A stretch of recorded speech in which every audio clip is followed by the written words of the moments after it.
If you want a vision of the future, Winston, imagine a boot stamping on a human face forever. You want answers? I think I'm entitled. You want answers? I want the truth! You can't handle the truth. Someone is trying to teach me a lesson in futility. Why am I the only one who isn't killed? They will run you dizzy.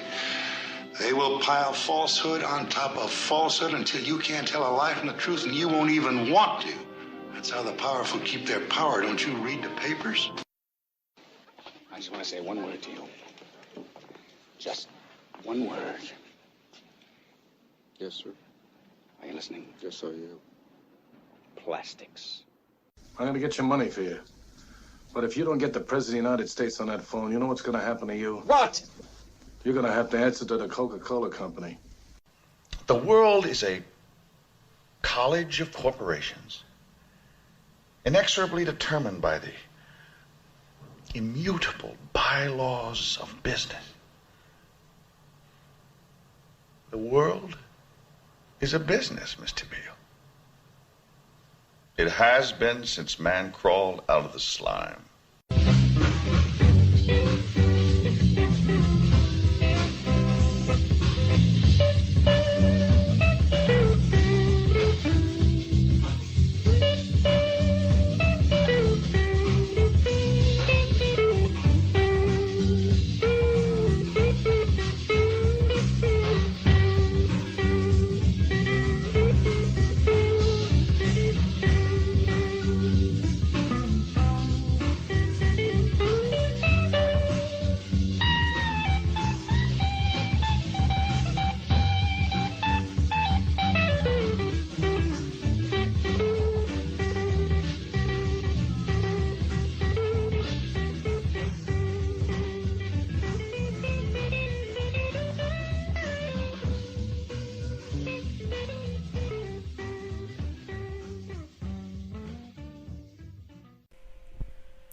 Welcome to another episode of Our Interesting Times. It is my pleasure to have Dr. Katherine Horton back on the show. Katherine, how are you doing? I'm fine, and nice to have you. Nice to have the opportunity to speak to your audience again. I enjoyed it very much last time, the conversation we had. So it's a real honor to be back. Well, it's my pleasure, and you're certainly welcome. Well, do you want me to call you Dr. Katherine or just Katherine? Oh, just Katherine, really. Okay. That's what I'm used to. Okay. Katherine. Okay. So, Chris, you are a physicist, a particle scientist, and a former researcher fellow at Oxford in the United Kingdom. Your website is stop007.org. And, of course, that your background and that your website is part of what we're going to talk about tonight, because it is the intelligence agencies that are ultimately controlled by the global elite, the oligarchy that controls this corrupt global economy that we all live under. You've done a few talks recently regarding the nature of the global economy, kind of the history of war and crises and revolution as a form of asset stripping. That's a very interesting interpretation of history. It's something we don't get in the standard accounts and the textbooks, the History Channel and documentaries and these things, the sort of what's going on just underneath the surface, the intrigues of the banking system and the handful of families, perhaps 8, that control the banks. So, Katherine, let's talk about that. Asset stripping through war, crisis, and revolution, and how through that understanding we can get an understanding of the global economic system that we're all straining under today. Yes, so that's it's a vast topic, and when people are new to this sort of view of the world, I try to give them several ways into it, and there are several different ways one can arrive at the conclusion that this is really what history was all about. And maybe one introduction into the topic would be to start off with the economy that we usually have in mind, small companies, family businesses, maybe that sort of landscape.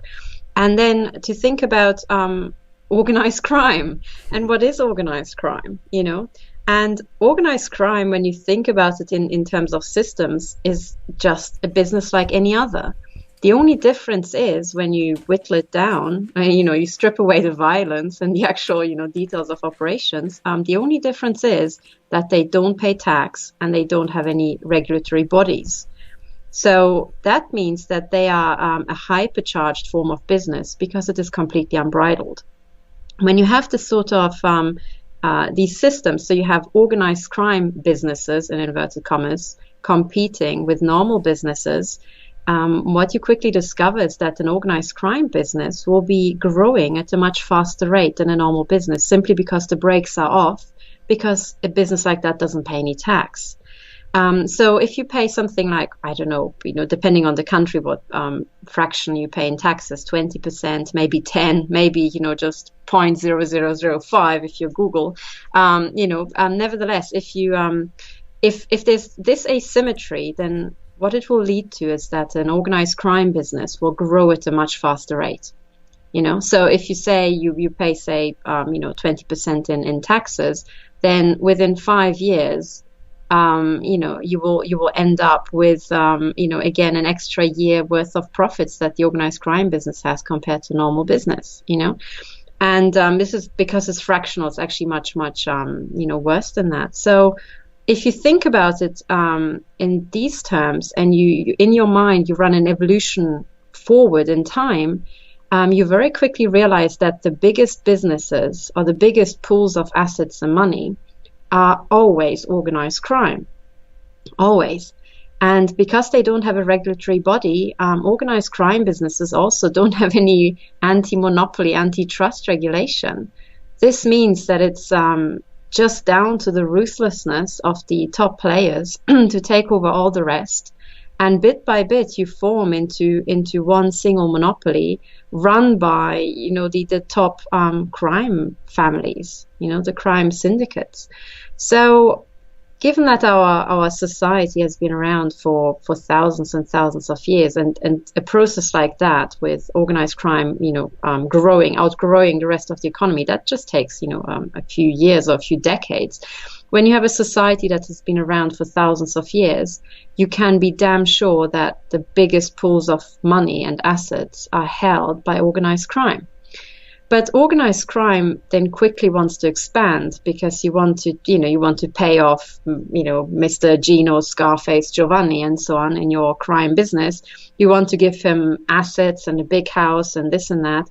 So very quickly, you want to expand beyond your own business, and you'll start buying normal businesses just to get the income flow. You will invest in them, so to speak.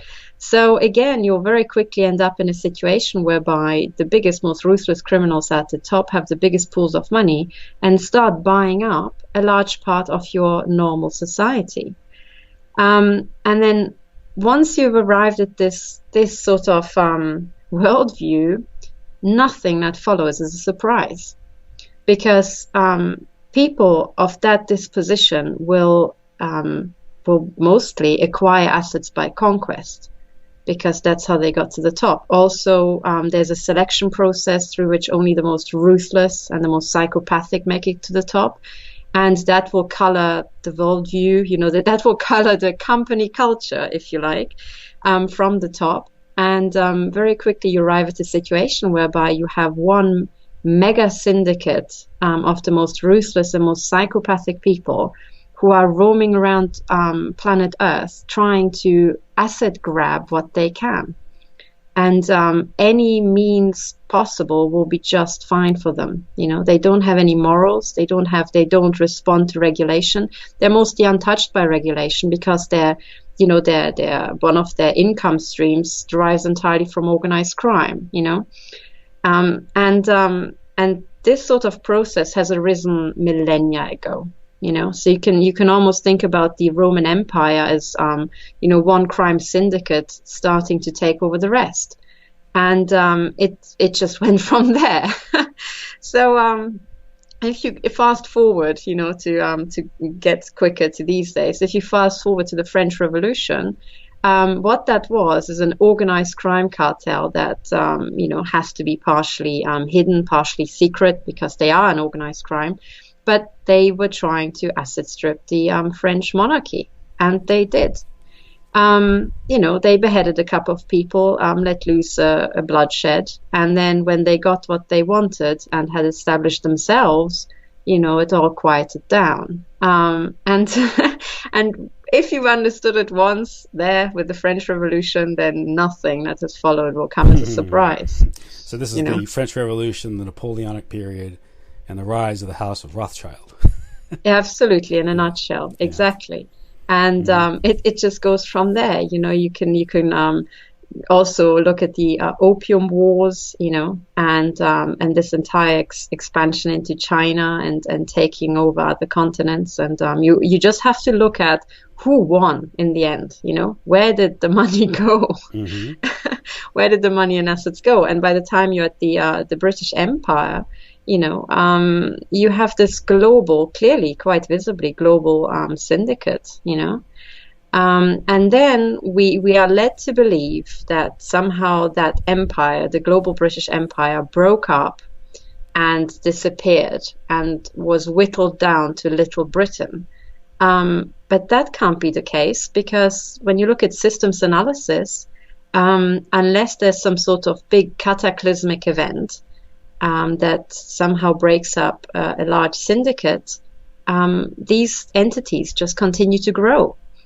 And for a cataclysmic event to happen and for a large syndicate to be broken up, you typically need an even bigger system to come along and break it up. Otherwise, there are no levers, there's no mechanism by which you can break it up.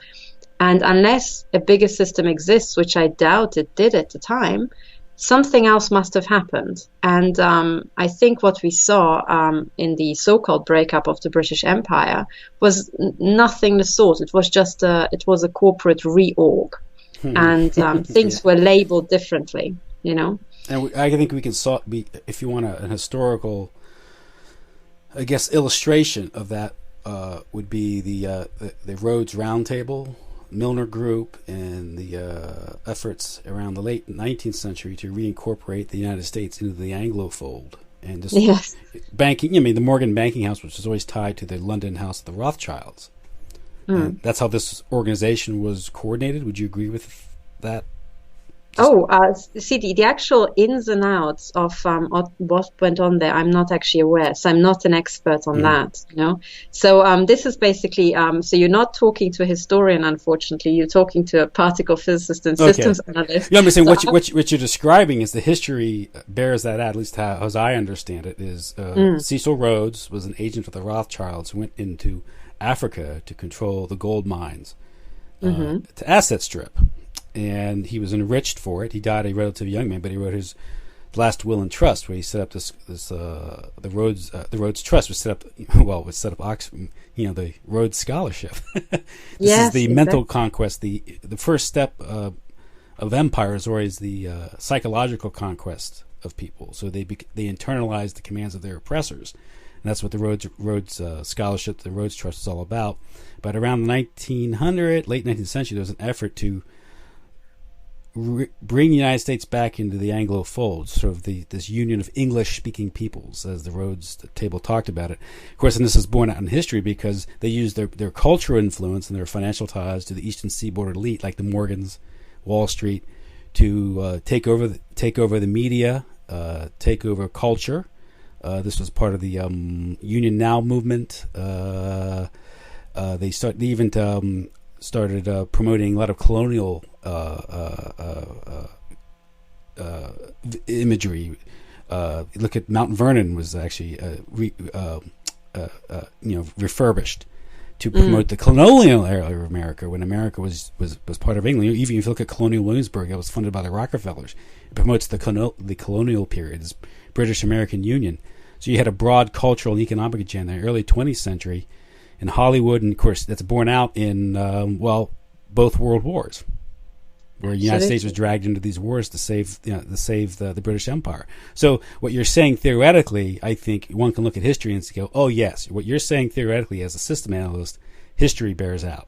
So if you excuse that interruption, I'm sorry. No, I really appreciate it, because you really color in the details, and the devil always lies in the details, as they say. That's where the clues are hidden.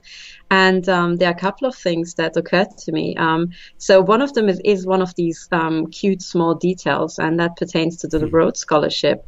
So, for example, I think the Professor Daryl Hamamoto, I think he's at UC Davis, he is a Rhodes Scholar, and he realized that, this is how he kind of puts it, that, as an academic, you're farmed. You're farmed by these programs. You know, you're profiled and you're farmed. And if you step out of line, they will come down on you like a ton of bricks, you know? Yes. So his study focuses on Asian Americans, which is very interesting. Yes, gosh, it is. It really is. And, you know, he's one of these people that needs to be listened to, because I think he really puts his eye on the right issues. And also this war of culture that you're referring to, you know, the ideas, the war of ideas and associations, that's part of this psychological takeover of a nation, all falls into that. And there is another curious little detail about the Rhodes Scholarship, because when I applied to Oxford, I didn't know about the Rhodes Scholarship.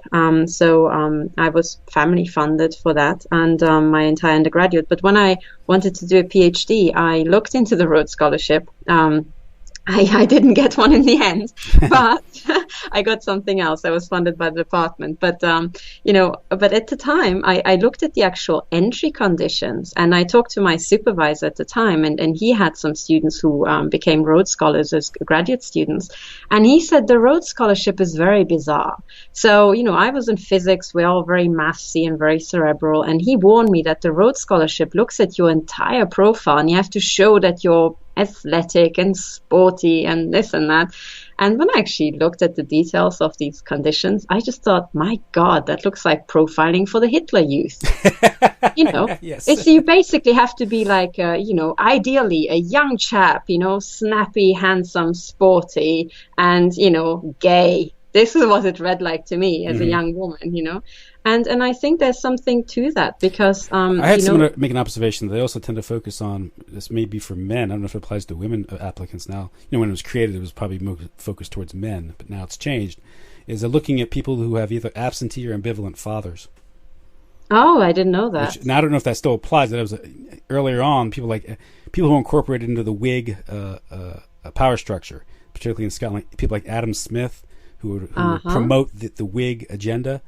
If you look at even more famous Rhodes scholars like he was actually kicked out of the program because he had trouble with women at Oxford, but Bill Clinton, absentee father, and so it's a weakness. They perceive sort of a vulnerability or weakness in the character if someone who comes from a broken family or an absentee father, which they can then exploit and mold that character even more, because psychologically the recipient of their benevolence, so to speak, will look at their benefactors as sort of a surrogate father, much more psychologically easily to control. I thought that was interesting. I think that goes right to the heart of it, actually. I think this is a total bombshell, because when these young men, and you're right, and most of the time it was young men originally, when these young men were farmed, they use a method that's used by the intelligence agencies, you know, because even back in the day it was the intelligence agencies running the show, and the whole military, you know, architecture. And that is precisely what you described, which is to pick men who will look for a father figure, and then have some senior handler who will break them in, you know. Ideally, there would be some sort of homo romance between the young man and the senior handler, and so on and so on. And this is not by, number one, it works, this method works, but number two, systems analysis also tells us that at the very, very top, so if you really want to forge leaders, they have to be gay. Because it's such a dog-eat-dog world at the very top. You have an environment of almost 100% psychopaths, because only they make it to the top. And the cliques of psychopaths that survive are those that sleep with each other. You know, they have close... a gay mafia is developed. One of your talks, actually, you talked about why these intelligence agencies are controlled or infested with what normal society would maybe sexual deviance or these people. Although you know what, I really take such great care that I'm not misunderstood, because when you say something like, oh, you know, the at the very top it's a gay mafia, people think, oh, that is an artifact of being gay. No, it's not. It's just because you're gay doesn't predispose you towards world domination. It's like a selection bias. Yeah, so, it's a component. It's a component. Psychological weakness that can be exploited. Yeah. Exactly. So basically, what comes first is psychopathy to make it to the top, and then if you want to make it even further, ideally you should be gay. It really helps. So that's how it works. It doesn't work the other way around. Just because you're gay, you're not going to be a psychopath or want to do this sort of stuff. Yeah, and one sexual. This is why you've gotten into talk a lot of this human the targeting. There's a sexual angle to it because the nature of it, it's such an important characteristic of our personality, what we are. It goes to the creation of life, that if you can use that as a weapon. Sex is easily weaponized, not just mass like pornography or promotion of pornography in mass psychology, but also individually. It's a way to, that's why sexual trauma is so debilitating. It's used as a tool because it's a method by breaking and manipulating the individual. Absolutely. And it's and sex is also one of the core driving elements, especially when you're dealing with psychopaths, because they well, I'm trying to map out psychopaths as how are they different from normal humans, and what I see more and more is that they have reduced functionality. They focus on the base functions, which is war and sex, and they are entirely absorbed by that, whereas other people might have many other interests, and I'm not saying all psychopaths can be reduced to that, but that's the driving element in those two categories is what they all seem to have in common.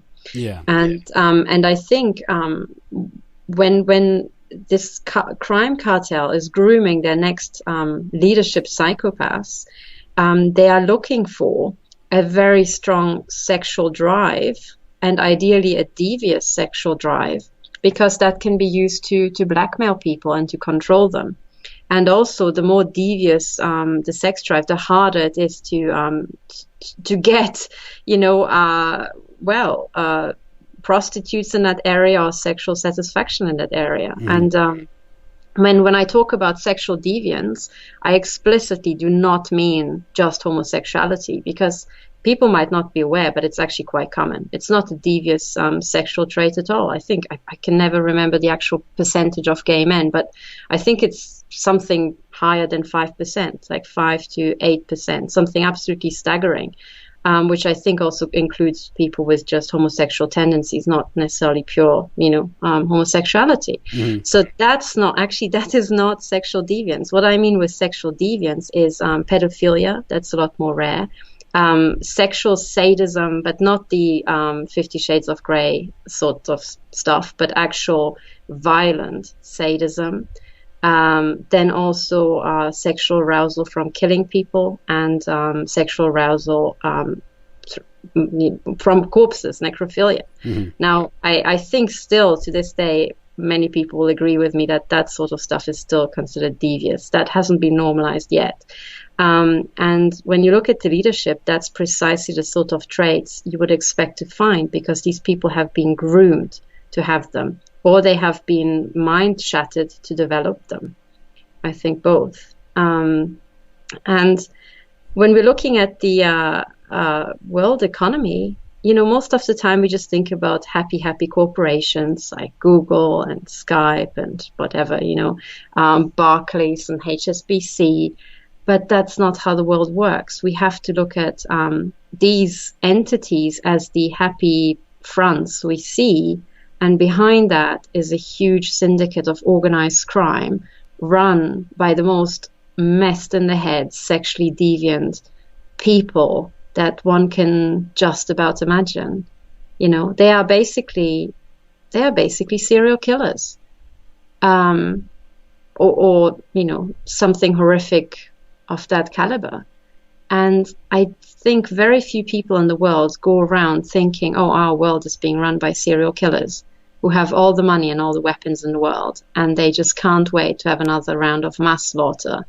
Sometimes not even to get more money. It's just to produce sadistic mass porn, Yeah, the sort of a global snuff film. Yes, exactly. And you know what? I think once you come to this realization, you maybe also understand why it's not really taught at school. Because frankly, it's for me, it's too much to take in most days. Yeah, you got to laugh when students are like taking civics class and they're learn about parliaments or congresses and legislatures and constitutions and election procedures, but you don't ever get a class on the significance of secret societies and organized crime, pedophile rings, bribery, blackmail, which is really the stuff of politics. I mean, all the interesting books about politics includes all this stuff. Whether you're reading about the true history of Las Vegas, if you want to really understand how the world works, is look how Las Vegas was developed.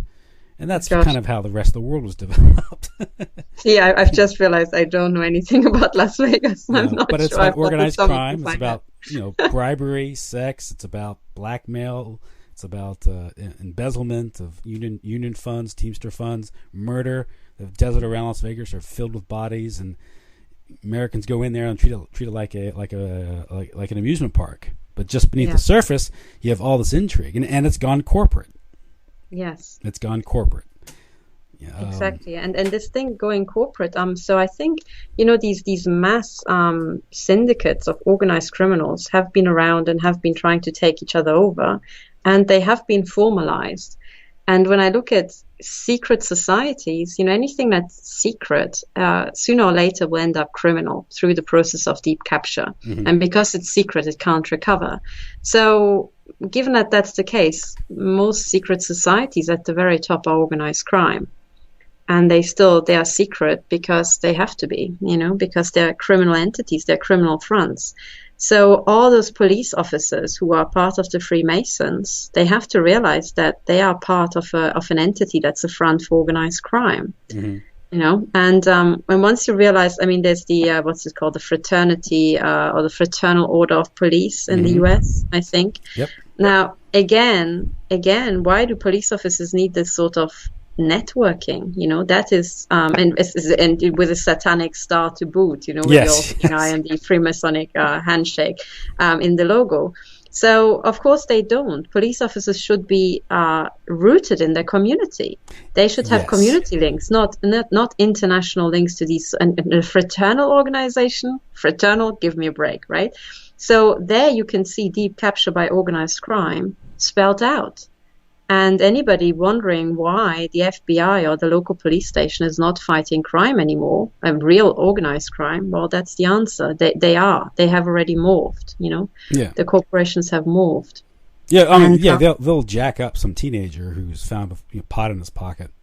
Exactly. Or a little bit of cocaine or a small-time drug dealer, and they'll give you a speeding ticket, But they won't crack down on 007 and, the intelligence agencies that are actually facilitating the drug trade. That's what Doug Valentine discovered in his books on history, the Strength of the Pack and Strength of the Wolf, kind of a history of the drug war in the United States and the Bureau of Narcotics and the Bureau of Narcotics and Dangerous Drugs, its successor, where it had to be disbanded in the early 70s because what happened was these a lot of these drug agents who are acting, counter narcotics officers who are acting in good faith. Every time they investigated, the drug trade, they ran up against an intelligence agency. Yes. So it had to be shut down. The DEA had to be created, which has been thoroughly, according to Doug Valentine, thoroughly undermined by the Central Intelligence Agency. Exactly. It's there to manage the drug trade, not to shut down. They run it. Yeah, they run it. Yes, they run it. Yeah. And if there's a big drugs bust where they have some, big, so-called, big drug nodes taken out, I think that's just punishing some local manager, Yes. Or they're bringing in a new cartel to do the work, like trading in the Medellin cartel for the Sinaloa cartel. Yeah, exactly. Yeah. And it's just, that's all we're seeing, but it's all stage managed. And the same way Gaddafi and Saddam Hussein are taken down. Yes. What they're trying to do with Assad in Syria. You have to look, at one point or another, they serve the interests of the global elite, then they run afoul of it. Their shelf life has expired, or they're doing something that's against the agenda. Exactly. They're taken. And you talk about sort of the excitement of glee that many of these elites or their functionaries get with murder. Of course, we pull out the example of Hillary Clinton, talking about the death of Gaddafi. The brutal death of Gaddafi. Yes, and then she's cackling like a madwoman because that's what she is. Mm-hmm. She is mentally ill or mentally it's not an illness, psychopathy. It's a mental dysfunction, and these people are nothing like us, and they seem like us, but they are totally and utterly out of control. And I mean, we've also we discussed now, these big drugs busts being more like the exchange of project managers. I also think about all the really big developments in the world. We discussed colonialism, the French Revolution, and then colonialism, and then the First World War and the Second World War. You had Nazism and then communism, and so on. And to me, they are just different forms of corporate branding. They really are, because just as much as you can, sell people one product, one sort of soap, and then you rebrand it and sell the same stuff under different label. People were sold Nazism and National Socialism, and then straight after communism, and both of them led to the same thing. They led to mass murder and asset stripping, by under two different labels. And I think right now what I've kind of observed is that what used to be the National Socialist brainwash, of the Hitler Youth, and then later the communists did the same thing, and they brainwashed the young people in these what you call them. They were kind of young pioneer camps and young pioneer associations. They are basically rebranded Hitler Youth, and now they seem to be doing the same thing with Satanism, and a watered down light version of the Satanistic brand, which is drugs and techno music, and it has all the symbolism smeared across it, but it's not all out Satanism yet. And what's shocking is just how many business leaders have bought into this nonsense. And the symbolism you see in corporate logos, which were yes, exactly. You really can't say that's a coincidence, or you can just, I don't know, you're over there in Switzerland. Do you get our National Football League a Super Bowl over there? Yes. Well, I'm aware of the Super Bowl. Is it marketed heavily over there? No. Okay, No. So I'm just talking because it's gone global, which is another sign, sort of the internationalization of their attempt to internationalize American football. But if you familiar, I don't know if you ever watch it. Here it's like it's become like Christmas, Super Bowl week, and they actually give like weather reports and traffic reports, the effect of the Super Bowl on area traffic. It's really become ridiculous. The sort of this a cult of professional sports, which is a part of mind control right there. Breads and circus. It's an old game put on by the oligarchs. But the Super Bowl halftime show, where we have some pop star perform for about 23 minutes, whether it's Katy Perry or Lady Gaga. I'm not sure how familiar you are with these so-called recording artists. But if every halftime show always is rife with some sort of, or Madonna, a few years ago, she's a little long in the tooth of that now, but about 10 years ago she was doing it. She was long in the tooth then. But anyway, it's just rife with all types of satanic imagery or symbolism. Now, if you're profane, you may not pick up on it. You get a little familiar with this stuff, you start to see it. And the irony is that through television, through technology, they're submitting hundreds of millions, if not a billion people to a satanic ritual that they're not even aware of. Absolutely, exactly. And absolutely right. And the satanic symbolism, and also, by the way, the undercurrent of child trafficking, that Dr. Paul Marco, I think, reported on in greatest detail, with children turning up in the adverts and so on. It's absolutely sickening, but you're right. That's exactly what it is, a satanic ritual. But for those of us who are not religious or not superstitious, what is this Satanism stuff? Mm-hmm. And to me, it is one-to-one exactly the same brainwash of old, just repackaged, And there's something there for everybody. So you can have some little satanic symbols and, stick your tongue out and, go on a rave, that sort of stuff. You have the satanic symbolism in all the music videos. After a while, people see it so many times. They adopt it as some sort of, well, not quite language, but a sort of, I don't know, a background of aesthetic. It's exactly that's what I was looking for. Exactly, the background decoration. That's what you expect. It's just all part of it. It's a bit like Corinthian columns in Rome. Yeah. Yes. Yeah. It's everywhere. Or Art Deco in Chicago. It's wherever you go. But that's for the young people and the people who are kind of subliminally made used to this sort of aesthetics. But then the higher you get, the more people are very well aware that this is about human trafficking, and they can I'm sure dial up and actually buy the children who are on display in the ads, Mm-hmm. and you can, in inverted commas, consume the kids straight after the show. Mm-hmm. And that's when it starts getting serious. We have to realize that behind all of this, there's organ harvesting, human sacrifice, also known as human murder rituals, and all that is going on, right in front of our eyes. Just like the Pizzagate symbolism is everywhere once you know what to look for, Mm-hmm. This stuff that's specifically, all the satanic rituals are specifically about ritualistic human murder, and human mass murder. That's the point where we really have to wake up and ask questions of what on earth are we going to do? Because if we can figure it out on just by going on YouTube and educating ourselves on a weekend, surely the FBI could have figured it out decades ago, Yeah, and with their surveillance and powers, they could have cracked these rings if they wanted to. It's not exactly. And of course, we have examples of investigations literally being shut down, quashed at the behest of intelligence agencies, like the Finders case here in the United States, where a ring was discovered operating along the East Coast, and they were based out of Washington, D.C. Their officers were raided. This is an example of lower-rung officials kind of doing their job and then being shut down. It's shut down because it was a national security matter. And this obviously, what it appears to be was just a child trafficking ring that was catering towards an international clientele, read ambassadors, Saudi princes, diplomats from the EU or something, or back then it was European Union wasn't there yet, but diplomat. This is why it centers around areas like Brussels, because that's where NATO is.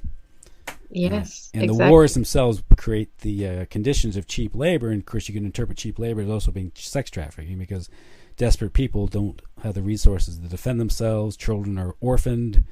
They come west and they're exploited. That's this huge market for human trafficking of mostly women and children from Eastern Europe, because the conditions in Eastern Europe were so poor in the 80s and 90s. The breakup of Yugoslavia was a part of that. Not just getting access to the rare earth metals and resources and the infrastructure, but also the people themselves were harvested in that war. And you can see examples of that in the human trafficking networks operating in Central and Western Europe today. Oh, absolutely. And you know what? I think you've put your finger right on the core issue here, which is this cartel has worked out how to get their hand on natural resources a long time ago, and they have assets stripped, or assets appropriated, all the natural resources in Africa and Latin America and around the world. And now I think this is also what I think about the wars in the Middle East. The military and their technology is so far developed. Excuse me. They could have gotten hold of the resources, as in oil or whatever you want, without dislodging the population. So what was that for? Yeah. You could have easily put in some sort of puppet regime and, still gotten all the profits from the resources. So what was all that about? Destroying entire parts of town and so on.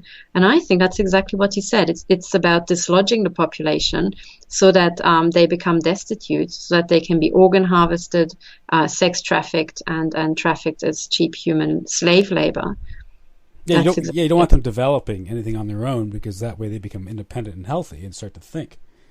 Absolutely. Even the examples, going through examples of missionary work, there is a effort by the Jesuits in Paraguay in the 18th century, and they went in there and they actually, the Guaranis, there was Indian tribe, that they actually taught language, a written language, so they developed consciousness. And to this day, they still speak this written language. They write it and they speak it. But they started to tell them how to farm and to develop, and within a decade or so, they were producing finished goods that they were marketing internationally. Mm-hmm. Well, the other colonialists went in there and they shut it down. It's interesting. It was Freemasonic agents in the Portuguese and Spanish government. They were nominally Catholic, that shut down, using the Vatican to shut down the efforts of these Jesuit missionaries. Again, you have a very complex organization like the Jesuits, which has a very mysterious background, but it was never a monolithic organization. And you had probably had Jesuits operating in good faith in their missionary work, helping the Aboriginals there to develop and become stronger, healthy, independent. But they were shut down because that alternative development model didn't conform to the designs of the imperialists back in Europe. And it's a very either that, or it was part of a bigger wash cycle. Could be. You kind of you bring people up to a certain point of development where they have some sort of income. You kind of get them hooked on certain things that they didn't have before. Then you market it to them, and then you impoverish them again. Yeah, that's kind of what happened to the developing world after in the 50s and 60s, the post-colonial era. Mm-hmm. It developed rapidly, but then in the 70s, this oil crisis was engineered, which caused oil prices to skyrocket. One of the objectives was to drown the developing world in debt, to impoverish it, or the efforts of the Rockefellers to bring mechanized agriculture, the so-called Green Revolution, where the ostensible claim was to boost crop yields, but what it is, they mechanized and centralized the agriculture and got agriculture addicted to mechanized reed oil, to petroleum, and changing the whole way of life in this area, and sort of bringing it into the sort of the fold of the global economic system. This is all globalism, and it's done under the shroud, behind the shroud, of philanthropy, of charity. Yes, and it's actually at core a harvesting operation. Mm-hmm. I think that's the best way to put it. And I really should look into that example you mentioned about Paraguay, because it intrigues me. I really would like to find out how they were shut down, and it's interesting to look at the money flows in these sort of scenarios, because that's the driving element. A movie about that is with The Mission, with Robert De Niro, made back in the 80s. I should have a look. Yeah, so when you have the movie, you get the story that the cartel wants you to take away from it. Yeah, I know. But that's already a good indicator, because it tells you what the cartel wants you to take away from it. Why would we know about it? That's right. Exactly. But it's you just have to invert it, and then you're there. You're at the answer. But that's very interesting, and I think what we all have to wake up to is that these sort of I call them the harvesting wash cycles, because they are these cycles. It kind of goes up and then it goes rapidly down, and before you know it, you're enslaved to this organized crime cartel. And that has been happening over and over, all around the world. And I think what we're faced with now is that it's now coming home. You have this tornado or this hurricane, just whirling around in Africa and Asia, in the Middle East and in Latin America over the past couple of decades. And now it's coming back here. And I think that's what we're seeing. It's the same old program. And now this hurricane is set to utterly devastate us. By very many mechanisms that have been carefully developed and fine-tuned in the previous storms around the world, Mm-hmm.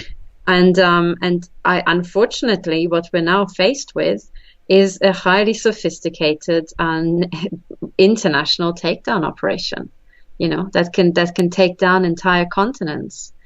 And so to look at the current situation, what we have now is both the US dollar, which at the end of the day is the currency of an entire continent of North America, if you like. For all the US states, they don't have their individual currencies like Europe once had. They just have the US dollar. And now in Europe, we have the euro.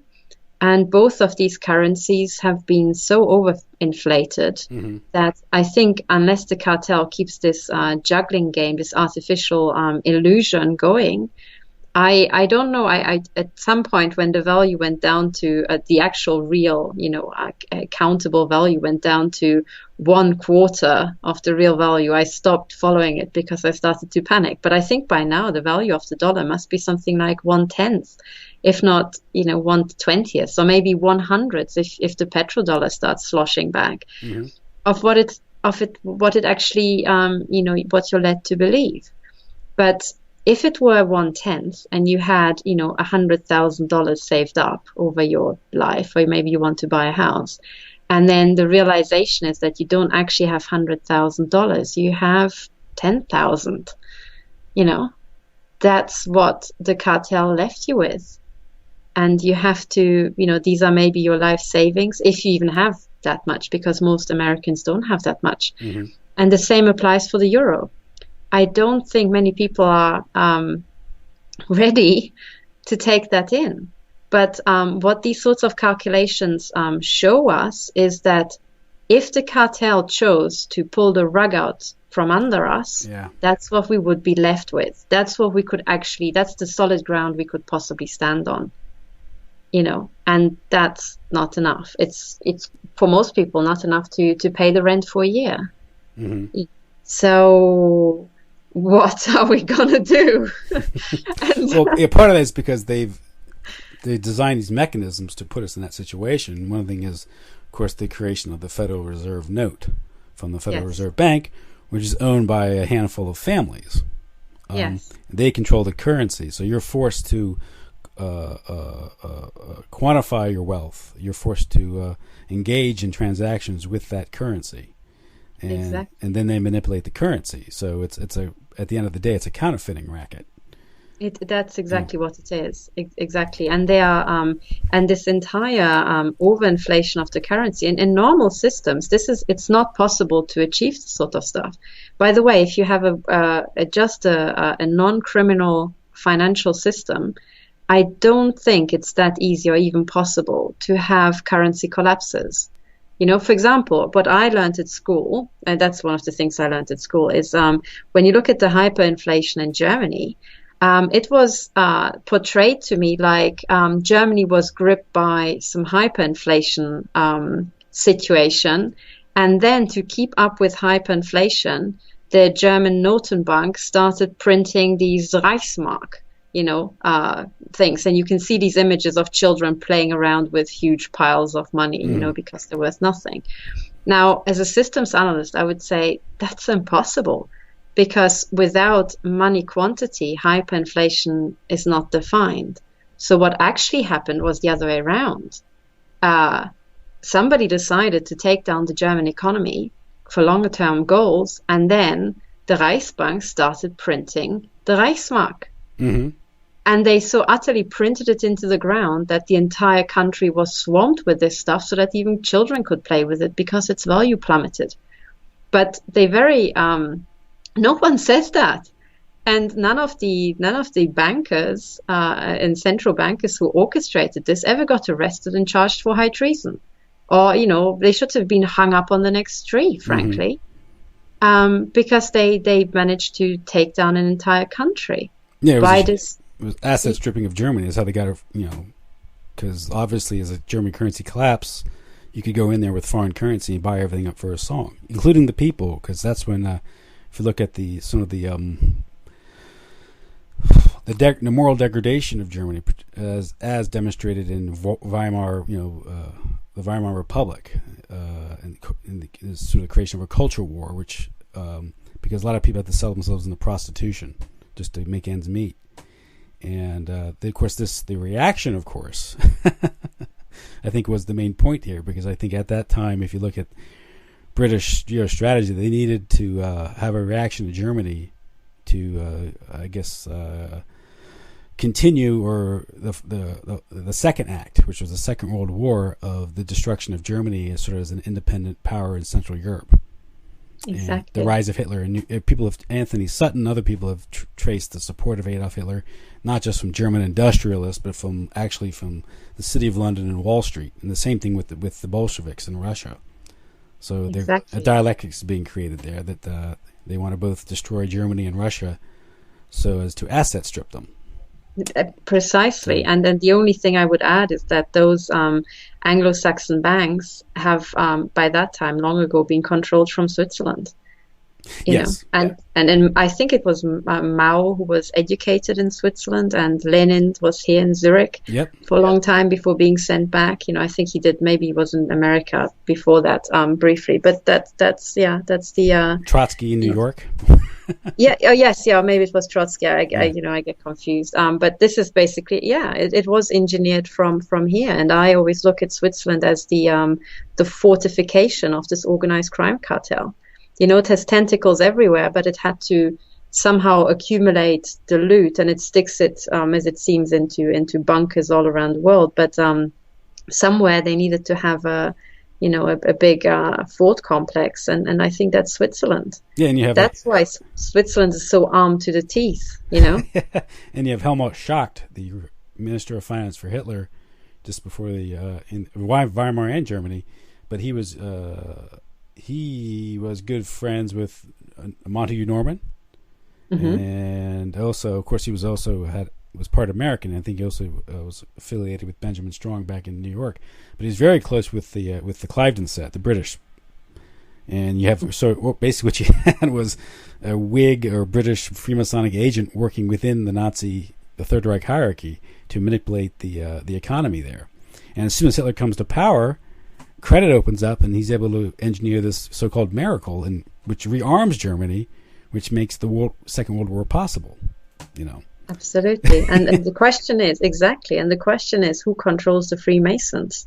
You know, and the way I see it is that if you look at this entity of the secret societies, I mean, the job of an intelligence agency is always to infiltrate anything secret, right? So very quickly, you will have the intelligence agencies infiltrating the Freemasons. The intelligence agencies also infiltrate each other, so that leads to a global morphing, this cross-infiltration until they just become one administration. Yeah, this is if you remember the old war, the typical scene from an old Cold War movie, and the KGB agent meeting up with the old CIA hand, and one says to the other, my friend, we're getting too old for this business. And there's a community there's a culture, a community there where they're playing this game of spy versus spy. At the end of the day, they're very much the same, They are, and I think by now they're part of the same international corporation. I always look at the different intelligence agencies as local branch officers of the same entity. And if they go up against each other, it's a stage thing. It's stage managed. Yeah. Here's an illustration of that. Of course, we alluded to Wall Street and London's support for the Bolsheviks and for Hitler, and supposedly these are enemies of Western capitalism, and so why are they being funded by these interests? Well, I think to asset strip, to destabilize these regions, to ultimately to capture the resources and exploit the people there.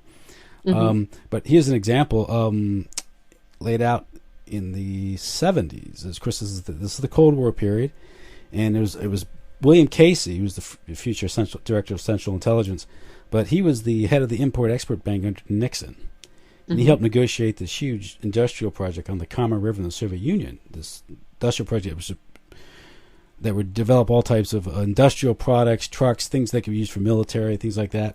And this was it was a big deal. There was organized through Chase Manhattan Bank, Rockefellers, and the Overseas Private Investment Corporation, Foreign Credit Issuance Association, underwrote all the investments. Basically, the taxpayers would be on the hook for whatever financial losses occurred by this huge development in the Soviet Union.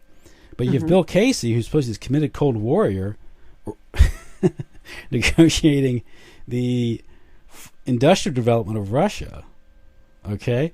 And of course, one of the big recipients or beneficiaries of this development was Bechtel, which is run by George P. Shultz. That's George Pratt Shultz, who became the Secretary of State under Ronald Reagan.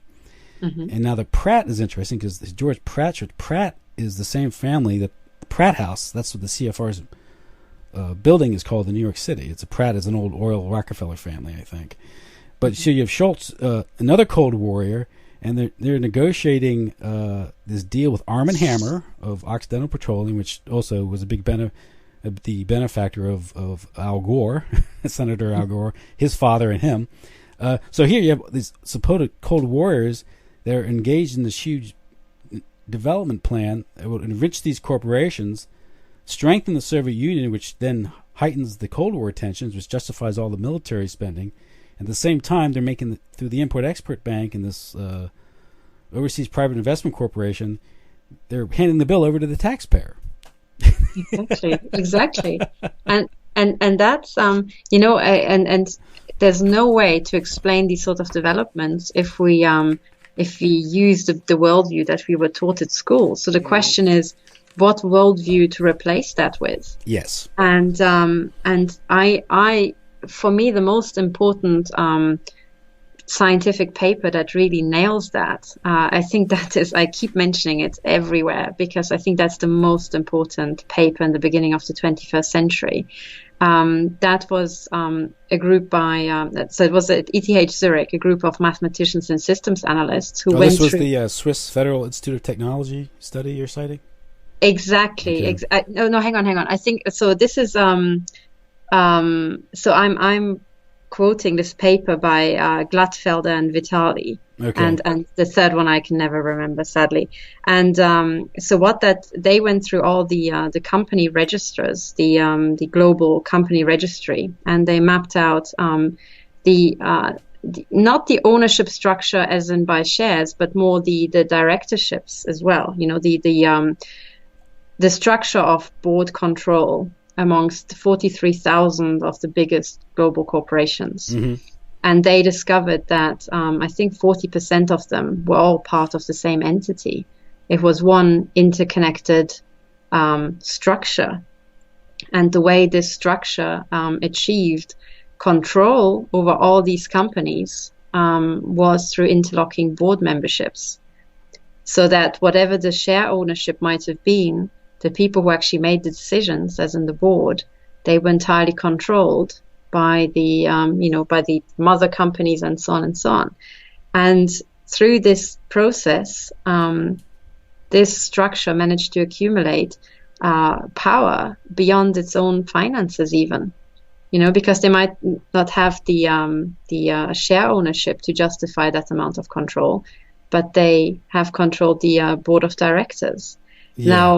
What that study actually shows, it came out in 2011, and as far as I'm aware, for the first time in human history, that's an accurate map of this global syndicate, the global cartel. It's now not a theory anymore, this is real, this is now proven. What that study by ETH Zurich leaves out are two things. So when you have so the way to look at this syndicate in terms of systems is like one system. It's like one big organism, okay? Interconnected structure. Now, once you control 40% of the biggest normal companies, if you like, those that are in the company registry, what's not said is that at that scale, you will also control most governments, and you will also control, and if you pull 40% of the profits from these global corporations, or more even, because the biggest ones have bigger share of the profits, this entity would also pool the profits from organized crime. So what that study actually shows, it's mapping out the visible parts of the organized crime cartel. Mm. That's another way of looking at it. So if we say, as we said in the beginning, there's this big organized crime cartel that has been doing asset stripping around the world. And it has been, massive centuries ago. So by now it's truly global and truly big. What we now see is it owns 40% of the visible companies. And when this organized crime cartel does asset stripping around the world, we expect the profits, at least partially, to go to these visible companies, and another part of the profits to go to the invisible businesses, which are organized crime.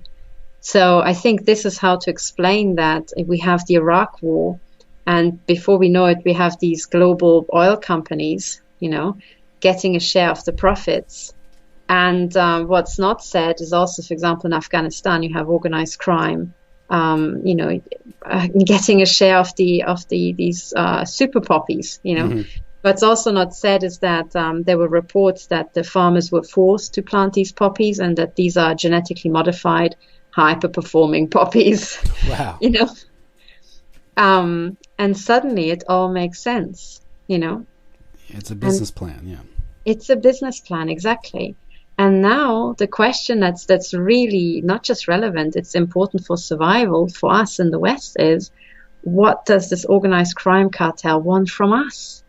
Mm-hmm. What can it possibly want? And to answer that question, given the size of this big monster, we have to look at the biggest assets that we have.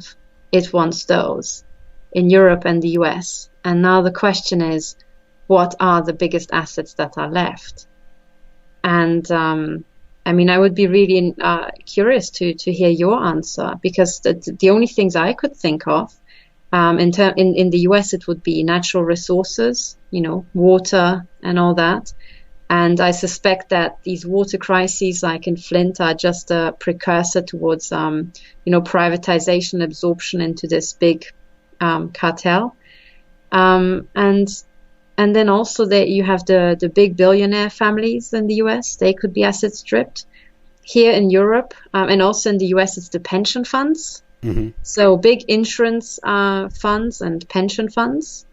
Now, even more so the pension funds, because they are, pulled from the general population. So you're harvesting the work or the income of the general population. So I think we're looking at the pension funds and then the billionaires, and here in Europe, the royal families. That's the only thing that's left, I think. Now, of course, when we're talking about organized crime, we're not talking about Gambino, Bonanno, Lucchese. We're talking about perhaps Rothschilds, Rockefellers, Lazard, so, and maybe some families yet unidentified. That's the organized crime. We're not talking about Al Capone here. not even Meyer Lansky. Yeah, they were small fry compared to this entity. That's the realization. Yeah. They were just local managers. Yes. And they could be either rewarded or punished, depending on how they operated. And I think within this, there's probably factions. So deciding what they're going to do there's probably an argument within this group of people about what exactly they want to do, what direction they want to go. I can only, we can only speculate. I don't go to the parties. But what are they looking for? Yeah, you're right. Control these resources under the guise of conservation, sustainability. We see that with Agenda 21 and sort of the promotion of like mini houses or box housing, micro housing, getting people off their land. I mean, they've done that in Africa. Just kick people off their ancestral homelands to asset strip. Why do Americans think they're exempt from that type of treatment from this class of people? They shouldn't. And if you're looking at operations or programs like Obamacare or the Affordable Health Care Act, it made everything much more unaffordable, but that's typical, is roping everyone into this insane medical industrial complex through insurance. That's a part of asset stripping right there, because everyone's overpaying for care they probably don't need or should have, because it's sick care. It doesn't make you well. It's all, and it markets the poisonous pharmaceutical drugs that the same cartel creates from petroleum. Absolutely. And labor itself is a huge value, perhaps the ultimate resource, human labor, human capital. And if you can asset strip and manipulate the social economic conditions of a target country, as we've seen, and as we mentioned earlier, in whether it's Haiti or Latin America, South America, Africa, you can then buy those resources on the cheap because those people are made desperate. Exactly. And exactly. That's what I'm looking up in with what's the Macadoras, the industrial sites near in Ciudad Juarez in Mexico, where you have these factories that have been swamped with former, farmers that were dispossessed because of what happened from the North American Free Trade Agreement, where Mexican agriculture was then swamped with subsidized U.S. agricultural goods, which destroyed local agricultural markets. And exactly. Of course, and if you look at a lot of these industries, a lot of the stuff that the equipment and the agriculture products, the pesticides they use, are all heavily subsidized by the taxpayer. So this isn't a market process. You can't have free trade in that environment. You can't have free trade in an environment of currency manipulation. When you have something like the U.S. dollar being imposed upon the world, ultimately through military force, because any country that challenges the primacy of the dollar finds itself being destabilized. It's not just a coincidence. It's not a coincidence. And then when you come to realize that the US has been set up and ruled by organized crime from the get-go, it's not even the US government that does it. It's the crime cartel whose one tentacle is the US government, That's right, because the Bretton Woods system was set up by Harry Dexter White and John Maynard Keynes, who were working for the cartel. Yes, absolutely. Absolutely. And and I think you're absolutely right. This process of dispossessing people and then getting hold of their land and so on, and their labor is one method. And what you described in the US is also what's being done here in Europe through the privatization of everything. So the national health system in the UK. And I think there was a Russian general. I think his name was Petrov. I think he was also murdered after giving that speech. But he's still visible on YouTube, complaining about the fact that water has been privatized. And he said, "How come that in my childhood you could just drink water from the tap, and it was fine and it cost you nothing extra. And these days it's undrinkable, and we all have to go to the shops and carry water home in bottles, and it's more expensive than fuel. How can that be?" Now that's the cartel in action. That's the asset stripping in action. And the same thing that has been done to water and many other things in Russia will be done now to the NHS, to healthcare in the UK, and many other things that have been taken out of the public hand of public stewardship. And that's one thing. Now the pension funds are already private in most cases. And what they have set up there for asset stripping is also quite cunning. I think that was a multiple step process, which is in the olden days, pension funds were only allowed to invest in the safest assets. So these would be, what would they be? They would be the municipal bonds or something. Yeah. Yeah, exactly. So you would have the country bonds. You would have, savings accounts. So literally the most boring type, return through interest income. And I suppose also they would help local development in these things too. Yes, exactly. So finance was being recycled into the local, so it's being taken out. Yeah. Exactly. And then the third pillar was what do you call them? Real estate. Because that typically just doesn't implode, within a microsecond. But then what this crime cartel did is that it started playing games and overinflate the property market. Mm-hmm. So now investing in real estate is lunacy, because the most properties all around the world are pumped up, and you have these housing bubbles everywhere around the world, and that's the same in Norway and Canada and Israel, in Australia, wherever you go, and that has been done by this global crime cartel. Then we know what the value of these country bonds are. They are not worth much given how indebted the countries are. Again, an artificially created situation. And then, of course, the interest rates have been taken down to zero. Mm-hmm. Or even negative.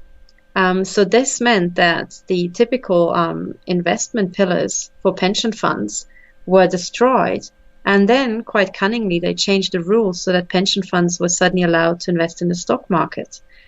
And that is the mechanism for asset stripping. That was the final step that was required, because now pension funds have been lured into making huge investments in the stock market.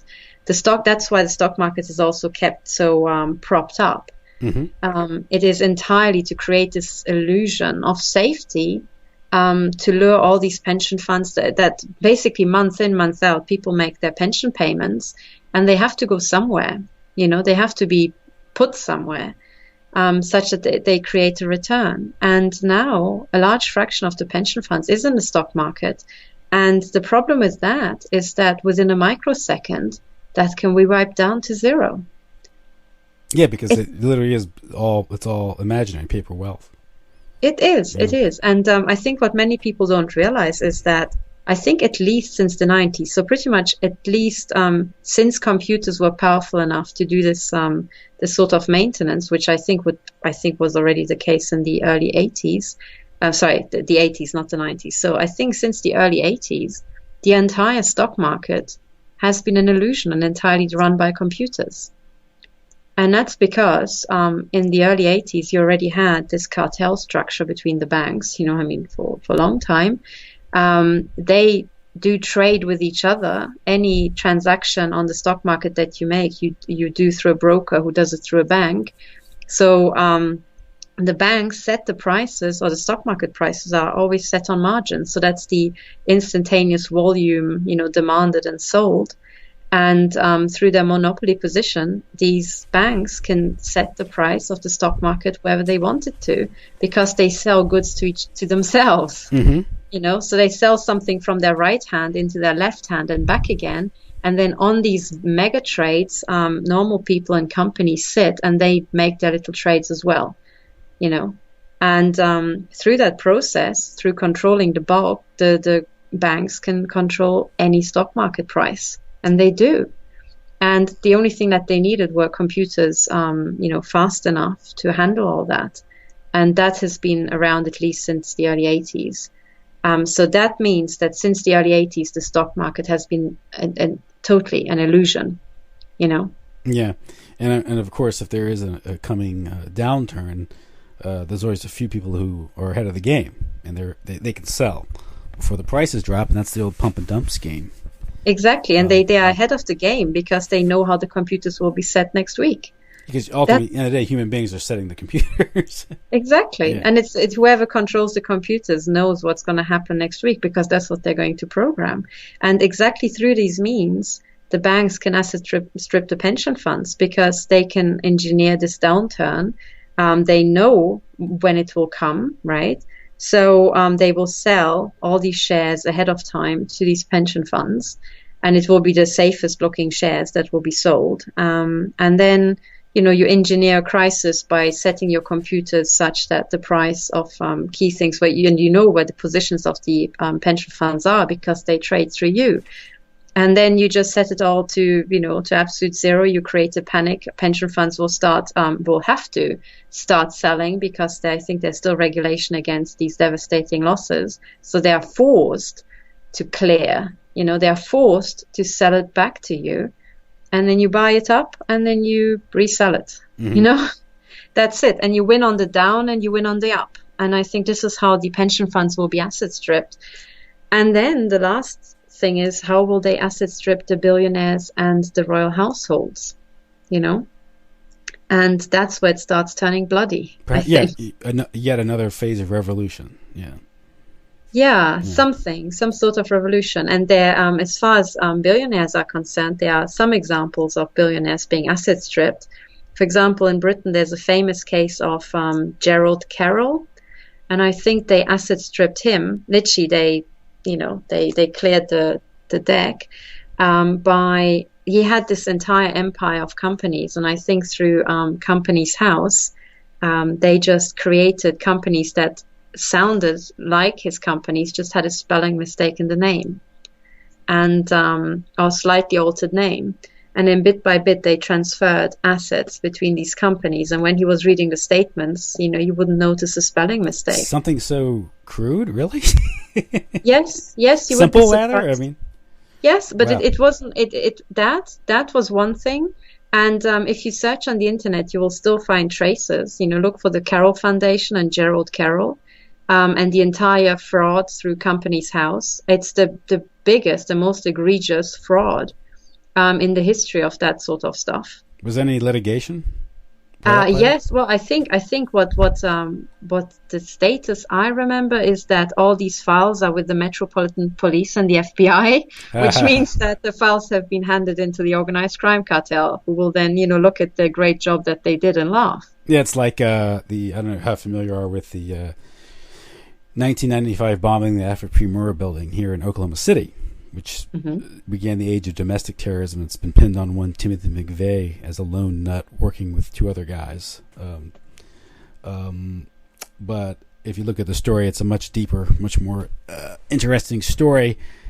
One thing is the forensics of the site just doesn't justify the truck bomb theory. The building exploded from the inside out. But also, the truck bomb couldn't have done that amount of damage. A ammonium nitrate bomb, just somebody couldn't have done that. But one of their theories is that there was a lot of evidence stored at the Afro-Primera building regarding Whitewater, the Clintons, Mena, Arkansas, the Bushes, and that gets in Iran-Contra, cocaine, and what was going on in the 80s with the CIA importing cocaine to fund the Contra operation. The Iran-Contra, the true story behind Iran-Contra, but the building blew up, the evidence was lost. Yeah, and then all the windows blew out, and the shards are on the street. Yes. Exactly, and that's one element to 9/11 too, as far as WT7 and a lot of evidence regarding financial massive fraud on Wall Street and Enron and things like that were destroyed in Building 7 that collapsed, symmetrically in free fall. Wasn't even hit by a plane. So you get that sort of pattern. Exactly. So you also, I think you mentioned it. You all said it at the Pentagon, and was it Yes. the Pentagon where they hit the this missile, what looked like a missile, hit the bit of the building where all the admin stuff was for the 9 billion. That supposedly. Sorry, not 9 billion, 9 trillion, right? Well, then it was 2.2 trillion admitted by the Secretary of Defense on September 10th. On Monday, he gave a press conference. Next day, the Pentagon was attacked by supposedly a commercial jet airliner, for which there's very little evidence of ever being there. But that's a whole other can of worms. But yeah, you're right. The area that was hit was this area that was investigating all the financial fraud. And of course, if you get into, we're talking about asset stripping and use of war and crisis. Of course, the Pentagon is the house of war, and the Pentagon budget is huge. And there is much evidence there that there's been massive embezzlement occurring at the Pentagon because they've never been able to sustain an audit. They have never been audited, and you're talking now things like close to $8 to $9 trillion just unaccounted for. I thought so that the biggest sum that I've heard, I think Catherine Austin Fitz quotes the sum of $40 trillion missing since the mid 90s. That's the economy in general. That's because she was talking. I think that's what you're referring to. Is she's talking about in general everything just unaccounted for, and that's also counting. I think she's also including that the bailouts that occurred after the crash of 2008, the Federal Reserve and these 16 to 20 $1 trillion in currency swaps that are and literally you talk about the secret society. Is there was a congressman who had the temerity to ask the then chairman of the Federal Reserve, Benjamin Bernanke, can we look into this to see who got the money? He says, no, you can't look at it. Yeah, exactly. It's a secret. It's a secret. Yeah. It's a secret because it has to be, because it's so criminal. Yes. As soon as something's a secret, it's criminal. It has to be a secret because it's criminal. And you get in this pump and dump thing, isn't it? Because you have, the Great Depression, 1929, and it was foretold because it was Charles Lindbergh, the famous pilot. His father was a senator. And he said, with the creation of this Federal Reserve, the central bank, booms and busts will be scientifically created from here on out. And, of course, then not too long after that, you get the Great Depression. And with the Great Depression, it's brought on by this credit boom of the 20s, inflation boom of the 20s, that the Bank of England and the New York Federal Reserve orchestrate through Benjamin Strong working with Montague Norman, and this pumps up the global economy ostensibly to prop up the English pound. But in order to do that, the US dollar had to be devalued. And of course, this creates a stock boom in the United States and also globally. Then it crashes. And then nothing is done to arrest the panic when supposedly that's what the Fed was created to do. They let all these banks collapse, all the small banks, by the way. And that crash created a huge consolidation of industry and banking, which, again, what you're talking about, what this is all about. They buy everything up on the cheap. Exactly. And the assets, I would say, and then the customers of those small banks migrated into the big banks, the big cartel banks. Exactly. And, given that the situation is this, and we are now faced with this, I think, another big round of asset stripping here in Europe. And that's, by the way, what everything else ties into. So the directed energy weapons and the attacks on me and other scientists and the population in general that we talked about last time is also entirely integrated into this. It's a warfare system that will be used to kill off absolutely everybody who goes against this crime cartel. And now the question is, and this is really the $43 trillion question, literally, no. Yes, literally, and also the question of how to save our lives, because you and I having this sort of conversation and putting it out on YouTube, we're not to survive very long. Certainly not if we have any sort of notable viewership. So the question is, how can we cycle out? For us to survive, we have to cycle out of the current system. And the real questions are now, and that's what my colleagues and I and many other people are working on, is how to do it, And I think the overall big picture is that this organized crime cartel has to be cut up, truncated, and shut down. And one of the things is that we certainly have the technology to do that. We actually have the technology, and we also have the manpower, but the people who could do it are not, they have been taken away from the resources, So one example is Professor William Black. He was working for the regulators, and he was talking and testifying to Congress about this rampant criminality and about how to shut it down, in the banks. But he has been removed, and he put it very well, because he said when you have a regulatory body, there are very few individuals who have the sort of caliber and intellectual wherewithal to take in all the complexity and actually bring about successful prosecutions and just know what to do, know where to look. And as soon as you take them off the case, the rest of the people will not be able to pull it off anymore. So you only have to hamper very few people to entirely cripple a regulatory body. So we have now this world where we need to regulate the banks. We need the FBI back. We need the police stations back. We need an actual real anti-terror unit. We need a real intelligence agency, but we don't have any of these. And now the question is, how are we going to build one or build these things, And I think that there are two ways to do it. Number one is recapture. We have to literally recapture the FBI, because right now I think they seem to, groom and hire organized criminals, That's right. They actually the former director was on the board of HSBC, Comey. Yeah, exactly. It's like, oh, wow. Yeah. But enough said about that, right? What more does one need to know? Exactly. So that's not possible, and I think we have to do this at the local level as much as at the state level, and so one is recapture. The other thing is we have to build new structures in our society. We have to build new crime fighting structures that for the time being are also independent of the police. So this is why when my colleagues and I realized that we can't, none of the police stations anywhere in neither the US nor in Europe actually assist us with the crimes committed with directed energy weapons. We had to build our own investigative team, so we are now running a criminal investigation. We have to DIY it.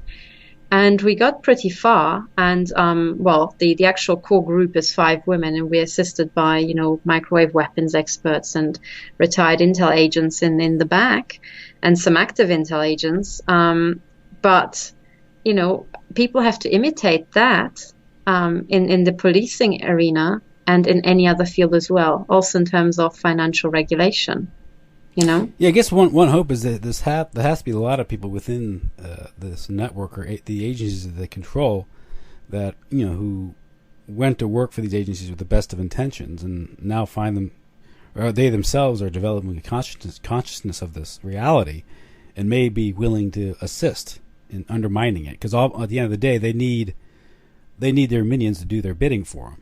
And if many of these people, if they realize what's going on, won't be willing to do it, and they're willing to help the other side, so to speak. There's also the constant risk of infiltration with that, though. You have to be mindful of. That's absolutely, and I think that's what we all, and that has been happening, by the way, certainly in all the political movements of the recent past. That small groups of people start out with the best of intentions, and as the team grows and as time passes. Again, the intelligence agencies have a monopoly situation, and any small players can be just taken over and infiltrated, with the blink of an eye. And ultimately what it will come down to is, how are we going to build resilient systems in the 21st century? Mm-hmm. That's the ultimate question.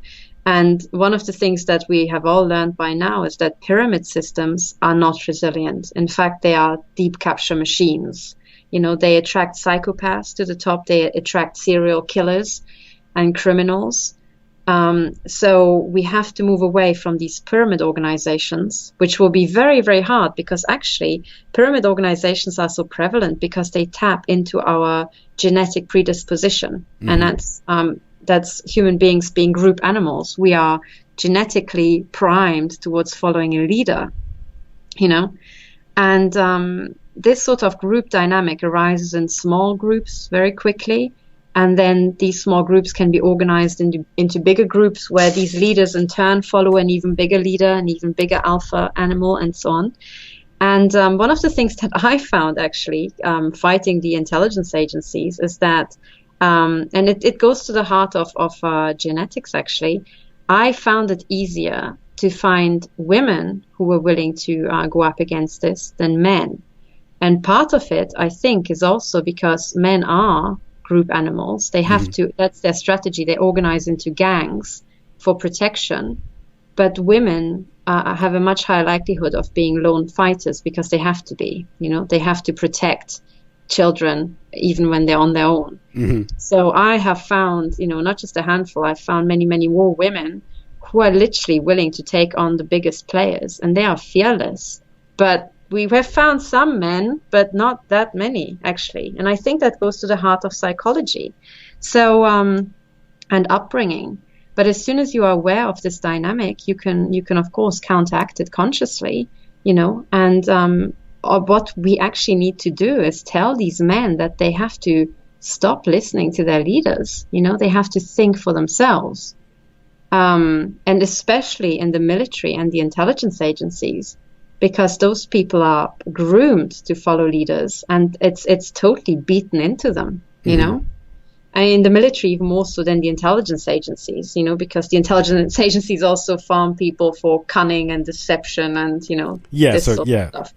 more dynamism, I guess you could say, whereas they just follow orders, and that's exactly. all part of wearing the uniform and being part of the esprit de corps or Semper Fi or exactly, marching in lockstep and all this sort of stuff.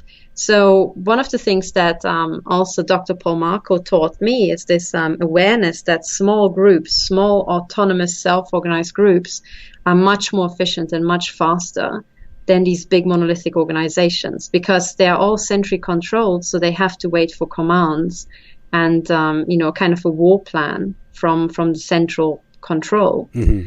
So really, what I would say is what we need all around the world is for small groups, and ideally, I would say 3 to 5 people. 12 is really the absolute biggest. Then you're looking into serious danger of infiltration.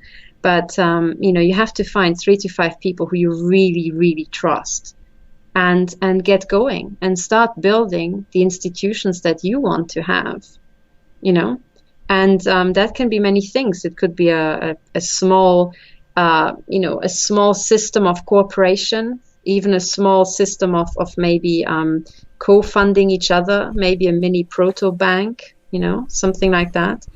Or it could be an investigative team into anything, financial crimes, pedophile groups, criminal investigations, and many other things. Also, the legal profession has to be totally reworked because they got themselves hogtied, actually, by their own nonsense. Yeah. That's a rakish way of putting it, but it's true. For example, in Britain, there was a big and very laudable drive by, I think it was Lord Wolfe, if I remember correctly. He started the Plain English campaign, or maybe he didn't start it, maybe he popularized it. And that was his effort to make his colleagues stop talking gibberish, and actually start talking and calling a spade in court. And he had some success, but there's still a long way to go. And of course, part of the entire point of the legal system is obfuscation at this point in time.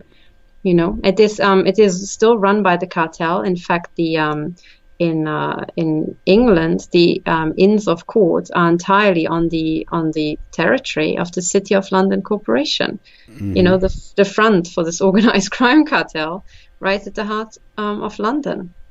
So what to expect from that lot, But again, just like with the intelligence agencies, I hope that also amongst the, partially also psychopathic lawyers, there are at least some people who have their heads screwed on and realize that the system is now at breaking point. So we actually need also small groups of lawyers who are willing to start tackling these issues. And I think, I can't remember the year, maybe it was 2013 or 2014, I have to look it up. One of the Supreme Court judges, it was Lord Toulson, gave a speech, and it was about, the complexity in law. And he raised the point that now the number of statutes and secondary legislation published every year in the UK is so overwhelming that people can't keep up. And worse than that, you're generating this sort of legal webbing, that sometimes produces just nonsensical situations where people cannot find out what the law says.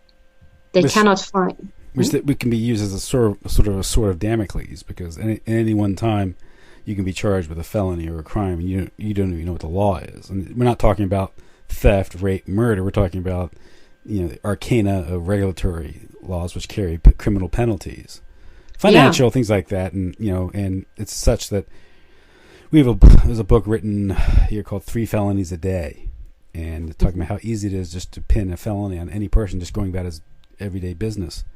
And prosecutors are told this. So if you catch the ire of a prosecutor, all they need to do is focus on you for a little while, and they can pretty much, creating through legal fiction some interpretation of the criminal code, hit you with with an indictment, and all of a sudden you're stuck trying to pay for a legal defense, which most people cannot afford because the legal cartel is a cartel.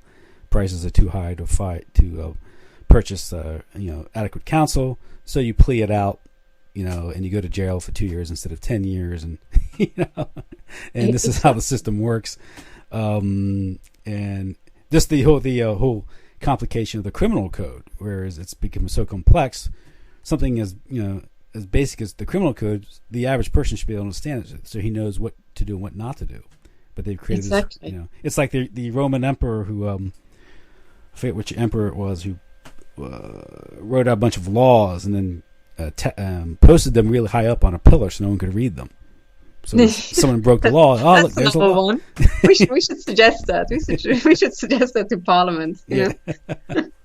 Was it Sulla? Maybe even Sulla the dictator. I forget who Yeah, I think the modern equivalent would be to use really, really small font that even if you blow up the PDF, you still can't read it. Yeah. I mean, but, look at the tax code. There's criminal penalties for the tax code, and the IRS can't even tell you what it means. And they can, and to them, it's up to them to prosecute civilly or criminally if there's a dispute over your taxes. It's tax fraud or environmental. There's all types of environmental laws or such. And of course, the important point, and Catherine Austin Fitz makes this point, is all this red tape doesn't apply to the big guys. Yes, it's the little guys. Yeah.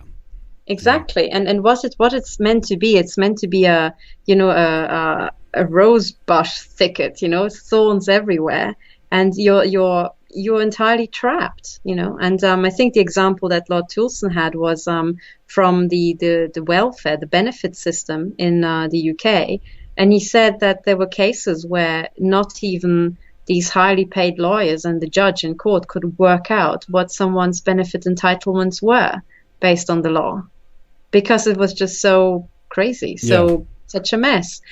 And and that's actually a natural system process. So what these people are complaining about, funnily enough, you get there to this end state even without a crime cartel trying to interfere.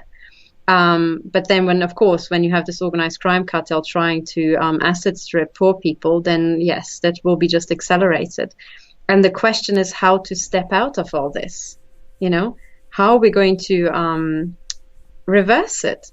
There are some problems that are easy to answer. So, for example, in the financial realm, one very easy way to cut out all this criminality or severely reduce it very quickly is to impose that absolutely every public body and certainly also the Inland Revenue and the government needs to have entirely public accounts.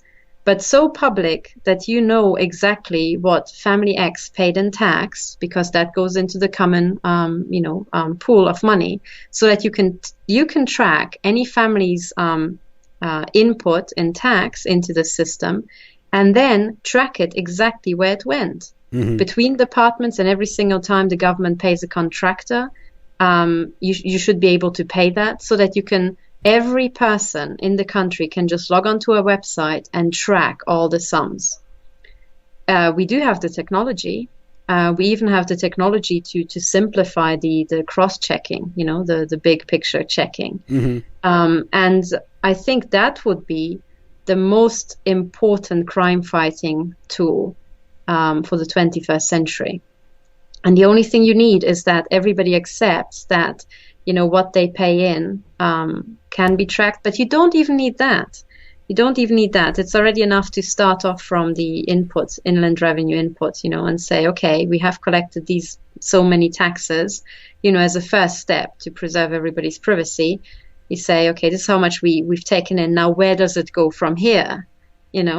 How much does every department get? Which contractors get the money? Because then what happens is that there's a lot of natural cross-surveillance in the population. Okay, so that's precisely what the cartel is now using when they're building up these big gang stalking and COINTELPRO thug networks. They tap into a natural curiosity of people. But if we applied that to our biggest organizations, also police forces and hospitals and even the military, what you would end up with is that competing companies would keep a very close eye on each other. And if there's any sort of malpractice, they will flag it up just to put the dagger into each other's back. And the same will also be true of local companies, small local businesses, anything, your local council. And if we think about it, it's a bit of a, surprise that this hasn't been done yet, And I think if we really want a revolution and we're thinking about what should be our demands in this revolution, one of them should be 100% public accounts for all public institutions. And then also for all public corporations, so that you can track every expenditure, even down to the last pencil that this company bought, And once we had that for all the governments, the Western governments, and the public corporations, that would already go a very long way. And then the question is, and actually what it gets back to is that organized crime can't just sustain itself by itself. At some point, it has to interfere or interface with normal companies. So if you're tracking most of the public financial flows, any sort of illicit flows they won't show up completely, but you will have a very good hint, if something dodgy happens. So that's, I think, the first demand. And yes, I mean, one of the things I'm working on right now is how on earth to cycle the legal system back to sanity. I haven't gotten a full answer yet, but that's what we have to do. The difficult thing is sort of mobilizing or getting the attention of the general public, or at least a sizable portion of the general public, because a lot of interest is kind of inchoate or kind of there, but how do you mobilize it into a potent political force, then affect it? Because day to day people are simply overwhelmed by it all. They're not keeping track of it all. Who's really keeping track of what City Hall is doing? And, I mean, you have all types of decisions made at the local level, like when the police decide to purchase equipment like Viper equipment, which is the surveillance equipment, or the electronic license plate monitoring.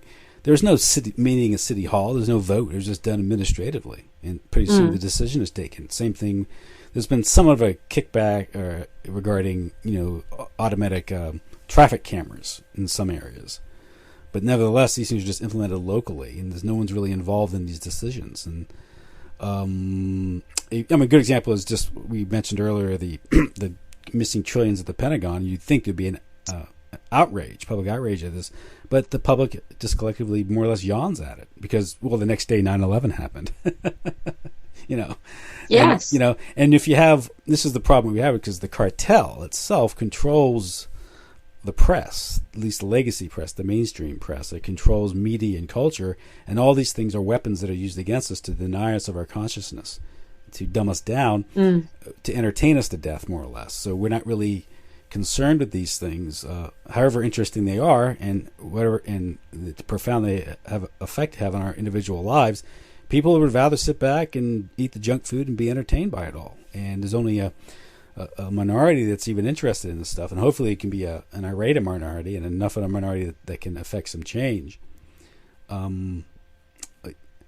without any outrage, but I think, and there should be outrage. I've explained. Individually, I've had this experience where I'll be talking about this, and I'll be talking to an individual, a family member who's incredulous of what I'm saying, and I'll lay out how drug money is laundered, through the banking system and into 401ks, and how it's done, how criminal it is, and these things, and how the 401k you have is being capitalized or funded through drug money. And there you are talking about the evils of drugs, and see how bad the system is. And then I'll see their eyes glaze over, and they say, "Well, I don't want to hear about it. I don't know what you're talking about," even though it's not that complicated. But because people don't want to face up to it, they work 45, 50 hours a week, come home, and they want to be able to prop their feet up, watch some television, or just get along with life, take care of their kids, take their kids to baseball practice or soccer practice, and have their events. And that's everyone gets so involved in their own individual lives, whether or not their kitchen is going to be remodeled or something. But and this is how they fall prey to these things, because everyone's so atomized. I think so, actually. Given the number of kitchen remodeling programs, maybe that's one of the globalists' biggest plans. With our kitchens. Oh, that is. I mean, that's not funny. There's a lot of cultural programming in those cooking shows, and researchers have uncovered Pentagon and intelligence agency influence in those programming. Actually, I think you might be onto something, because I remember in my childhood, no one used to care that much about the kitchen. No, there's kitchen was like something that was like your bathroom. I mean, you had one, and that was that. Now people, look at my kitchen, and then it goes to and I think one of the cooking shows was Julia Child, and her promoting French cooking, and here in the United States, of course, it turns out she was an OSS CIA agent. That's hilarious. That's absolutely brilliant. I mean, really, I think I just call them, the cartel of shysters, these intelligence agencies, but they do have what I also call their shyster arsenal. And I have to say, some of their tricks are just, I mean, truly, I admire them. I mean, yes. They're evil bastards, but I do admire their genius sometimes. It's about running the world. And if you're going to run the world and exploit the world, you're going to have to know people's weaknesses. Yeah. And so they hire ethnographers, psychologists. The CFR will bring in Angelina Jolie, and she'll talk about how she's carving her body up to fight cancer. Yes. And these celebrities may not even know. I mean, they could be unwitting. They're just brought into this outer circle and feeded and surrounded in luxury, so they're willing to do it. And they think they're important, but they're really not important. They're out there promoting. They're the PR people. But it's the control of the media, these things, celebrity, I mean, Hollywood, geez. I mean, television, what that's done to the public, the weapon that's been. Yeah.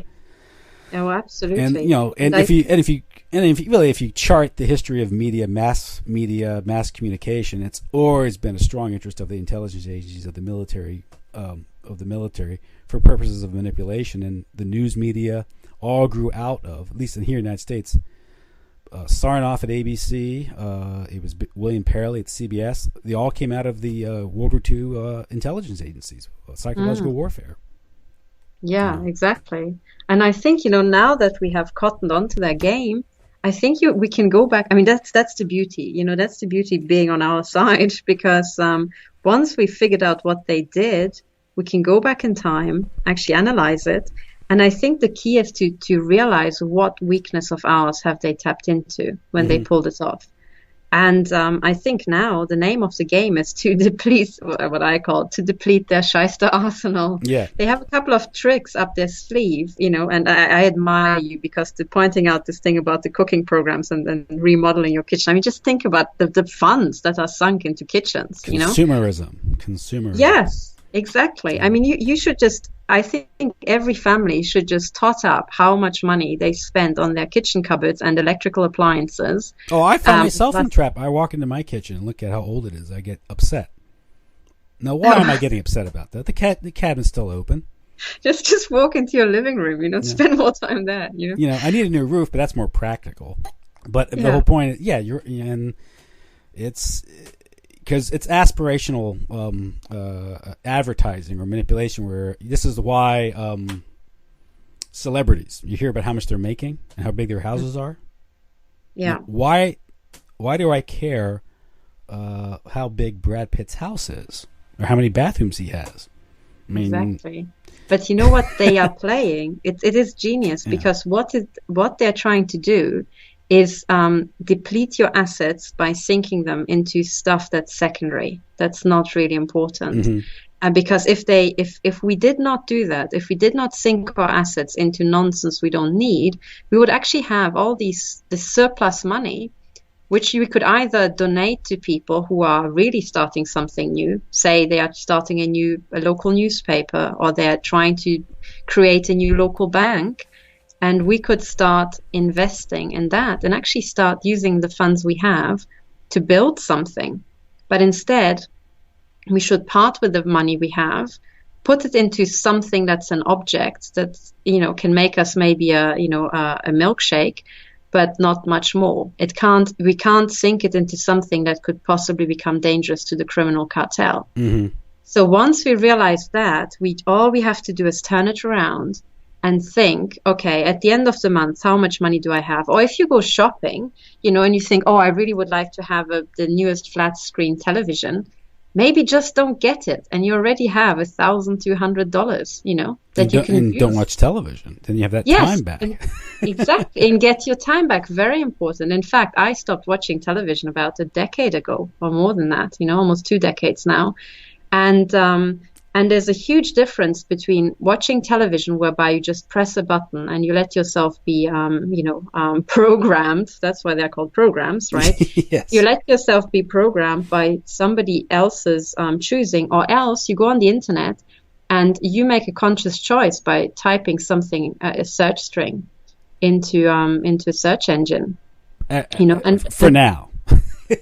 Yes, for now, exactly. Yes, Yeah. but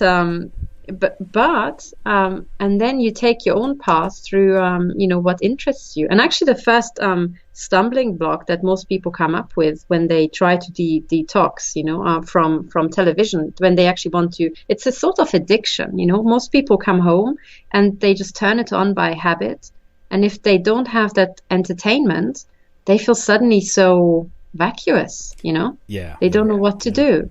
And the first step of waking up is to just hear the silence and then make this active decision of first of all, how would I like to be entertained? That's the first one when you're detoxing. And then later on, you will stop thinking about entertainment and you would ask yourself, what interests me now?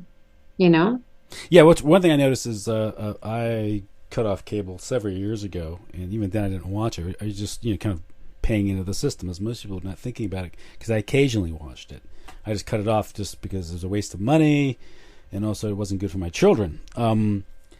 So now we don't have any television, so my routine is coming home is I don't turn the TV on. I do other things, or read something maybe, or catch up on other project that I have at home. But you might have experienced this. If you go out somewhere, you go into someone's home and the TV is on.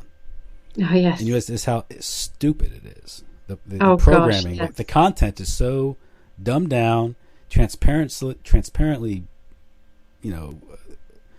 it's transparent mind control, manipulation, but you don't pick up on it. But most people need that background noise. They need watching Yes. it, and I turn it off, have a conversation, read a book.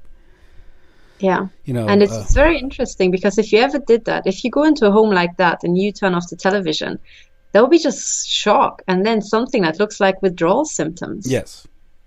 It really takes some withdrawal period. But when I think about how on earth are we going to cycle our systems back to sanity, you very quickly realize that you don't even need all those people. The people who can't be motivated, the people who don't care. It's already much better to start with the people who do care and actually talk amongst ourselves and figure out, what do we want to do, what can we do, and how are we going to do it. It's a bit like the stock market. Prices are set on margin, and I think revolutions are always they're influenced and entirely run by the intelligence agencies. Yeah. Yes, of course. But even within those cartels, there are always a small group of people who have a vision. Well, you have revolutions, and you have revolutions, and the model, I think, what you're getting at isn't the storming of the Winter Palace, which was staged. Didn't happen the way it was portrayed in film, of course. Most people's idea of the storming of the Winter Palace in Russia is from that film by the Soviet propagandist. But that's not how you achieve a real revolution. Those are always controlled from the top. But there's micro-revolutions. One example, I think, here in the United States is the homeschooling movement, which is motivated much by a religious motivation at first. Now, as more people became more alienated or disgusted with particularly the public school system, but also the private school system, as tuition rates skyrocket, and now you have tens of millions of children that are completely out of the education system. And that core could provide sort of a cadre, if you will, of revolutionaries just by default. They're out of the matrix in their thinking.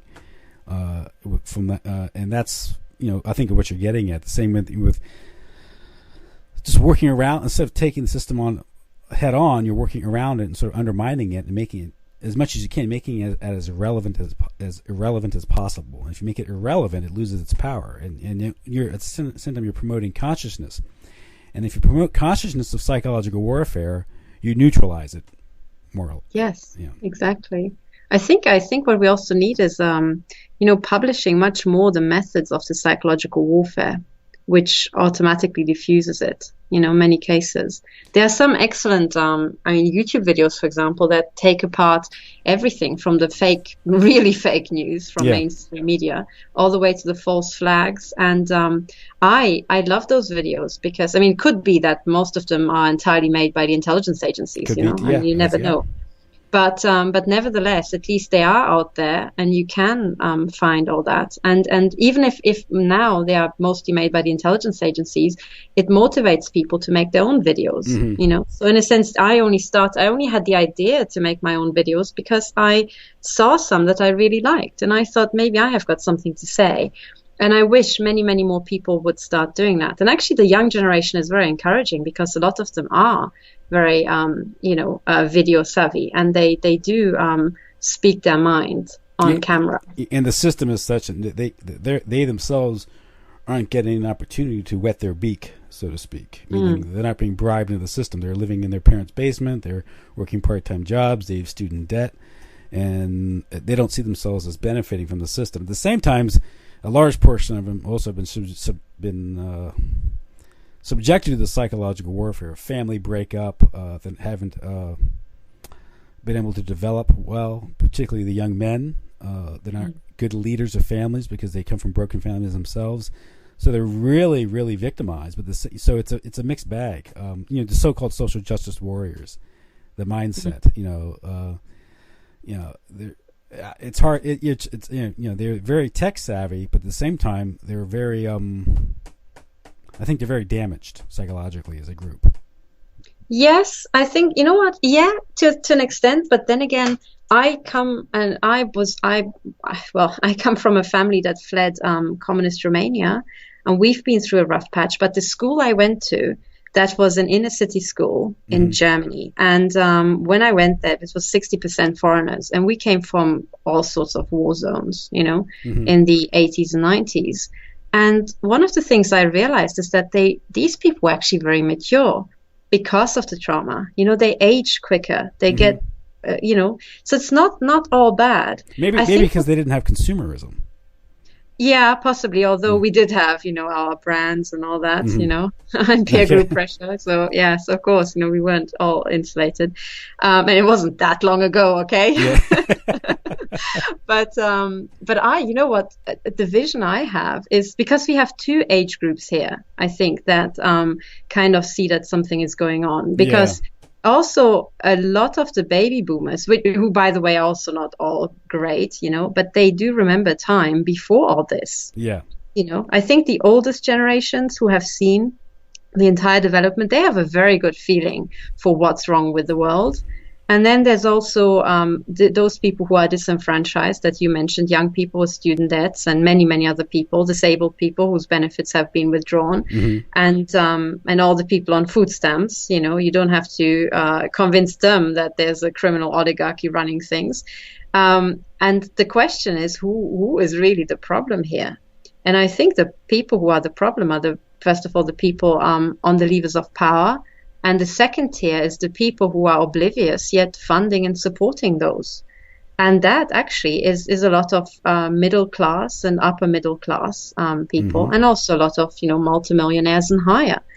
And I think as a society, we all have to get together and say that the direction we're heading towards is not going to be beneficial for anybody. And actually, it arises out of a very, very old conquest model that the cartel developed over the centuries, and that was hugely successful. But now that they are truly global cartel, it's counterproductive. They are starting to consume their own assets. I mean, the snake started biting its own tail. Yeah. That's the phase we're in now. And the question to all of us is, if we're all so bloody educated and so bloody clever, can we think of a really quick, fast way to cycle out of this? And one idea I have, first of all, everybody has to turn off their TVs. That's step number one. But the second step is also to realize that, we're all so upset about the elections and, we say our vote doesn't count and all that sort of stuff. Well, what's important, I speak as a systems analyst, is to realize that, yes, your vote is totally irrelevant, right? It doesn't matter. But the good news is that you have another type of vote that you can use not just every day, but several times per day, that is much more influential. And that is the vote with your money. What do you choose to put your money into? What do you choose as your investment or as your purchase? what you want to have in your life and what you want to have in your community. Because the way this cartel managed to get to where it is by taking control of the money supply. Okay, it has that now. Great. So we have to cycle out, and there are all these movements towards, repatriating the stolen gold and having a currency based on gold. And these are brilliant ideas, but we need to get there. And the way to get there is to realize that all of us, no matter how poor or how wealthy, we have two resources and two votes that we can, make every day. Number one is the money, and number two is the time. Time and brain power. Where do we put our, ideas? What do we invest our ideas into? If our ideas are entirely depleted by thinking about how to remodel our kitchen, right, for the fifth time in a decade, then we're wasting our time, Frankly, there are so many high-flying lawyers and professionals whose help I could really do with if they weren't busy remodeling their kitchens. Yes, if they could spare, say, 2 hours per week, just for a bit of pro bono work, that would hypercharge the entire economy, because as soon as you do something pro bono, it's like switching off gravity. Anything is possible. The crime cartel has no control over that, And I just remind people that I think it's the Jewish communities and the Jewish religion, but actually many others, that have this actually as a core tenet that you should spend, I think, something like 5 to 10% of your income on the beneficial things, on these sort of projects that are not for your own benefit. This is whether it's tithing or the Mormons have that, and these more Orthodox and sort of Jewish communities will have that.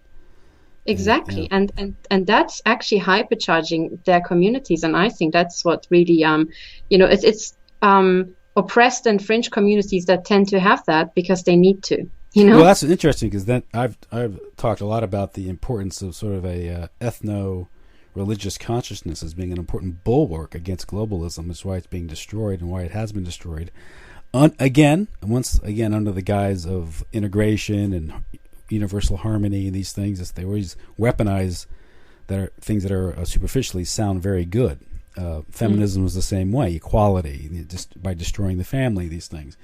So it's interesting you cite these groups that do this. They do this because they identify with each other, but at the same time we're told we're all part of one big global community, and that's as a way human beings associate is that's not practical, really. And so you do need at some point communities, and communities at some point have the right to exclude. There has to be a border somewhere, which I think feeds into what's happening in Europe. The destruction of the ethno-state in Europe is a part of this globalist agenda to destroy that level of governance, because obviously the corporate model wants everything leveled under their bulldozer, and they use the excuse of integration of diversity in things. And so in the name of diversity, everything has to be the same, which is a contradiction in term, but they always invoke these slogans that contradict each other, like liberty, fraternity, and equality.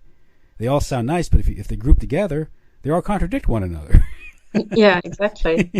And it's sloganeering, and it's kind of this highfalutin sloganeering, which this is sort of a I was reading Billington's Fire in the Minds of Men, the revolutionary consciousness, or the revolutionary idea, the spirit of revolution.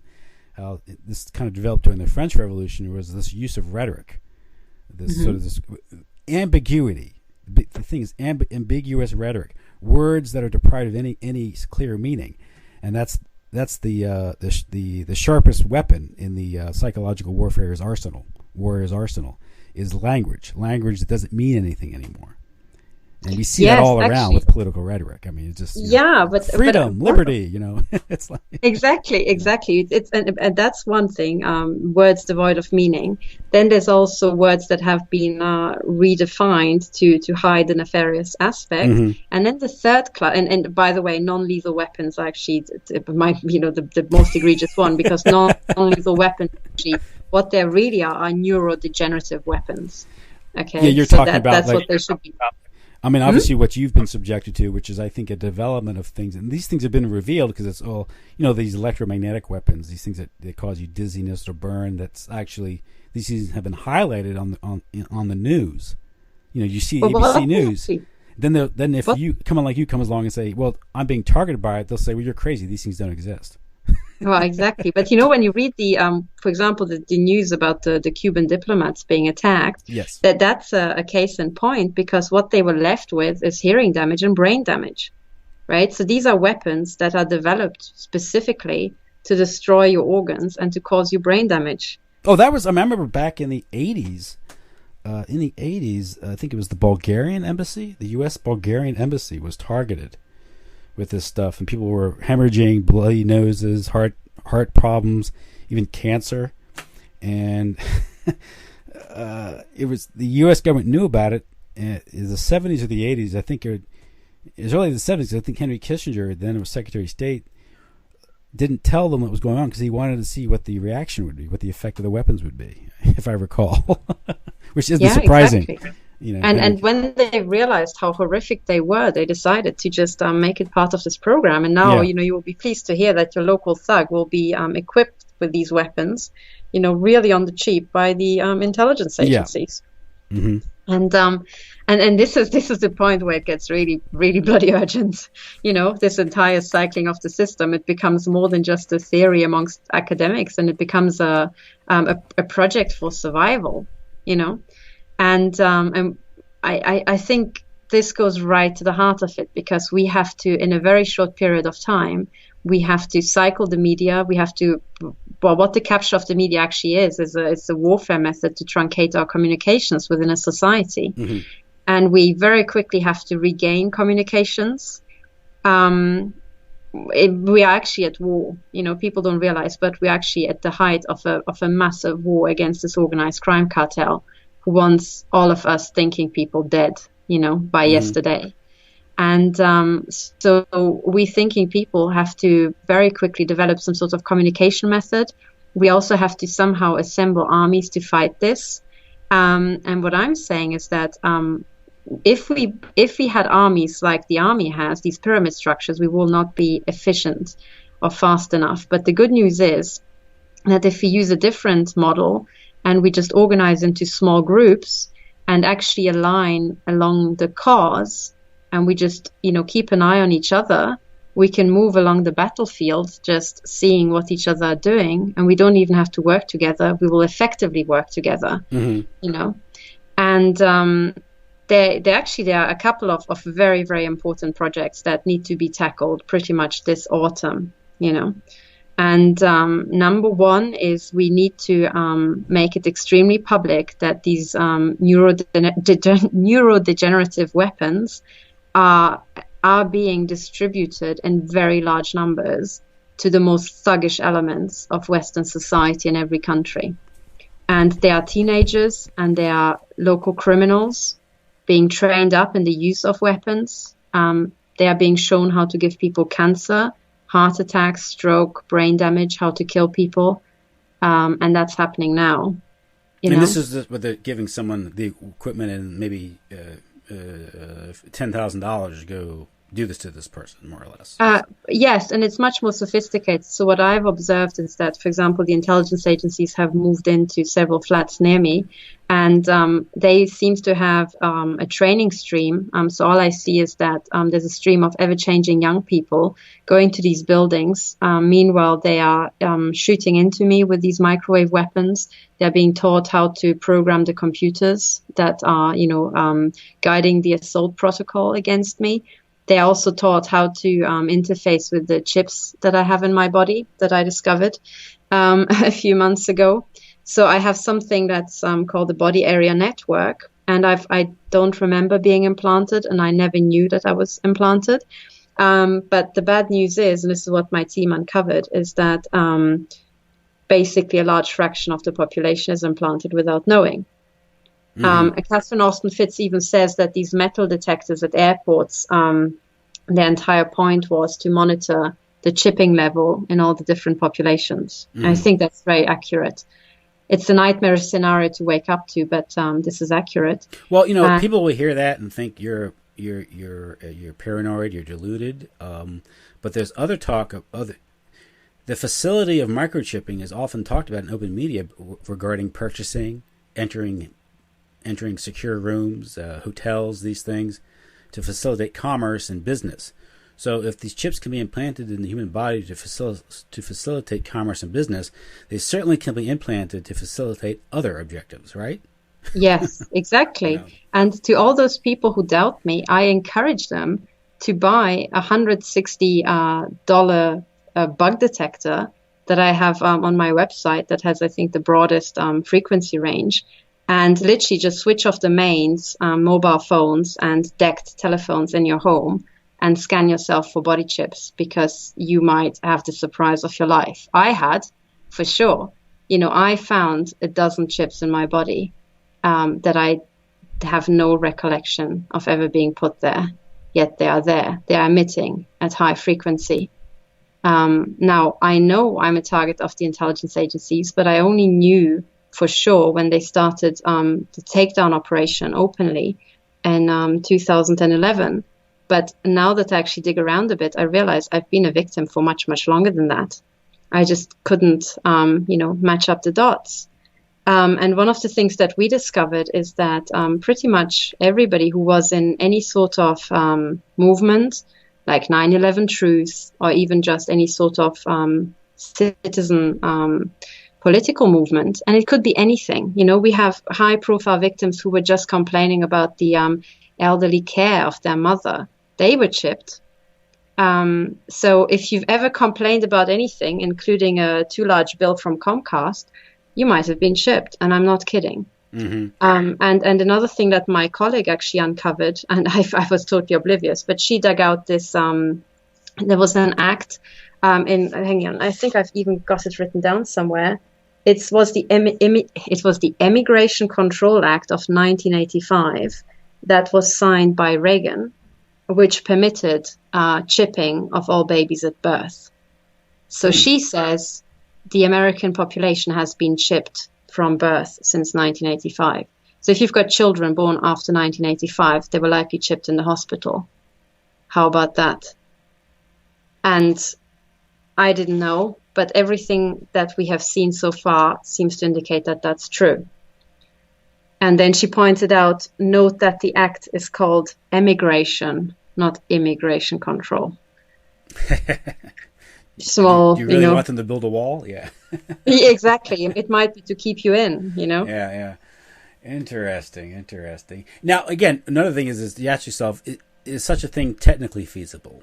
Yes. These things are technically, if it's technically feasible and there aren't the laws or the moral inhibition of those who control us, the malevolence, we're dealing with the overall malevolence of the system itself. If you don't acknowledge the malevolence of the system, of the controllers, these things are hard to believe. But once you acknowledge the malevolence, you're thinking, well, now you're just dealing with what are they technically limited from doing? Exactly. And that then it becomes very chilling, because you realize, well, yeah, if they can deploy these weapons to increase their measure of control, they'll do it. Exactly. Of course they'll do it. Why not? Exactly. What's stopping them? Yeah, exactly. Yeah. What's stopping them? Because it's not us, is it? It's none of us. And it hasn't been one of us for a very long time. And the other thing is also, when people think, yeah, but my local hospital wouldn't do that, they are so nice. I just say the rate of psychopaths is between 1 to 6%. So if your local hospital has staff, 100 staff, then there's at least 1 to 6 psychopaths already there. Do you think a psychopath would do this? Oh, hell yes.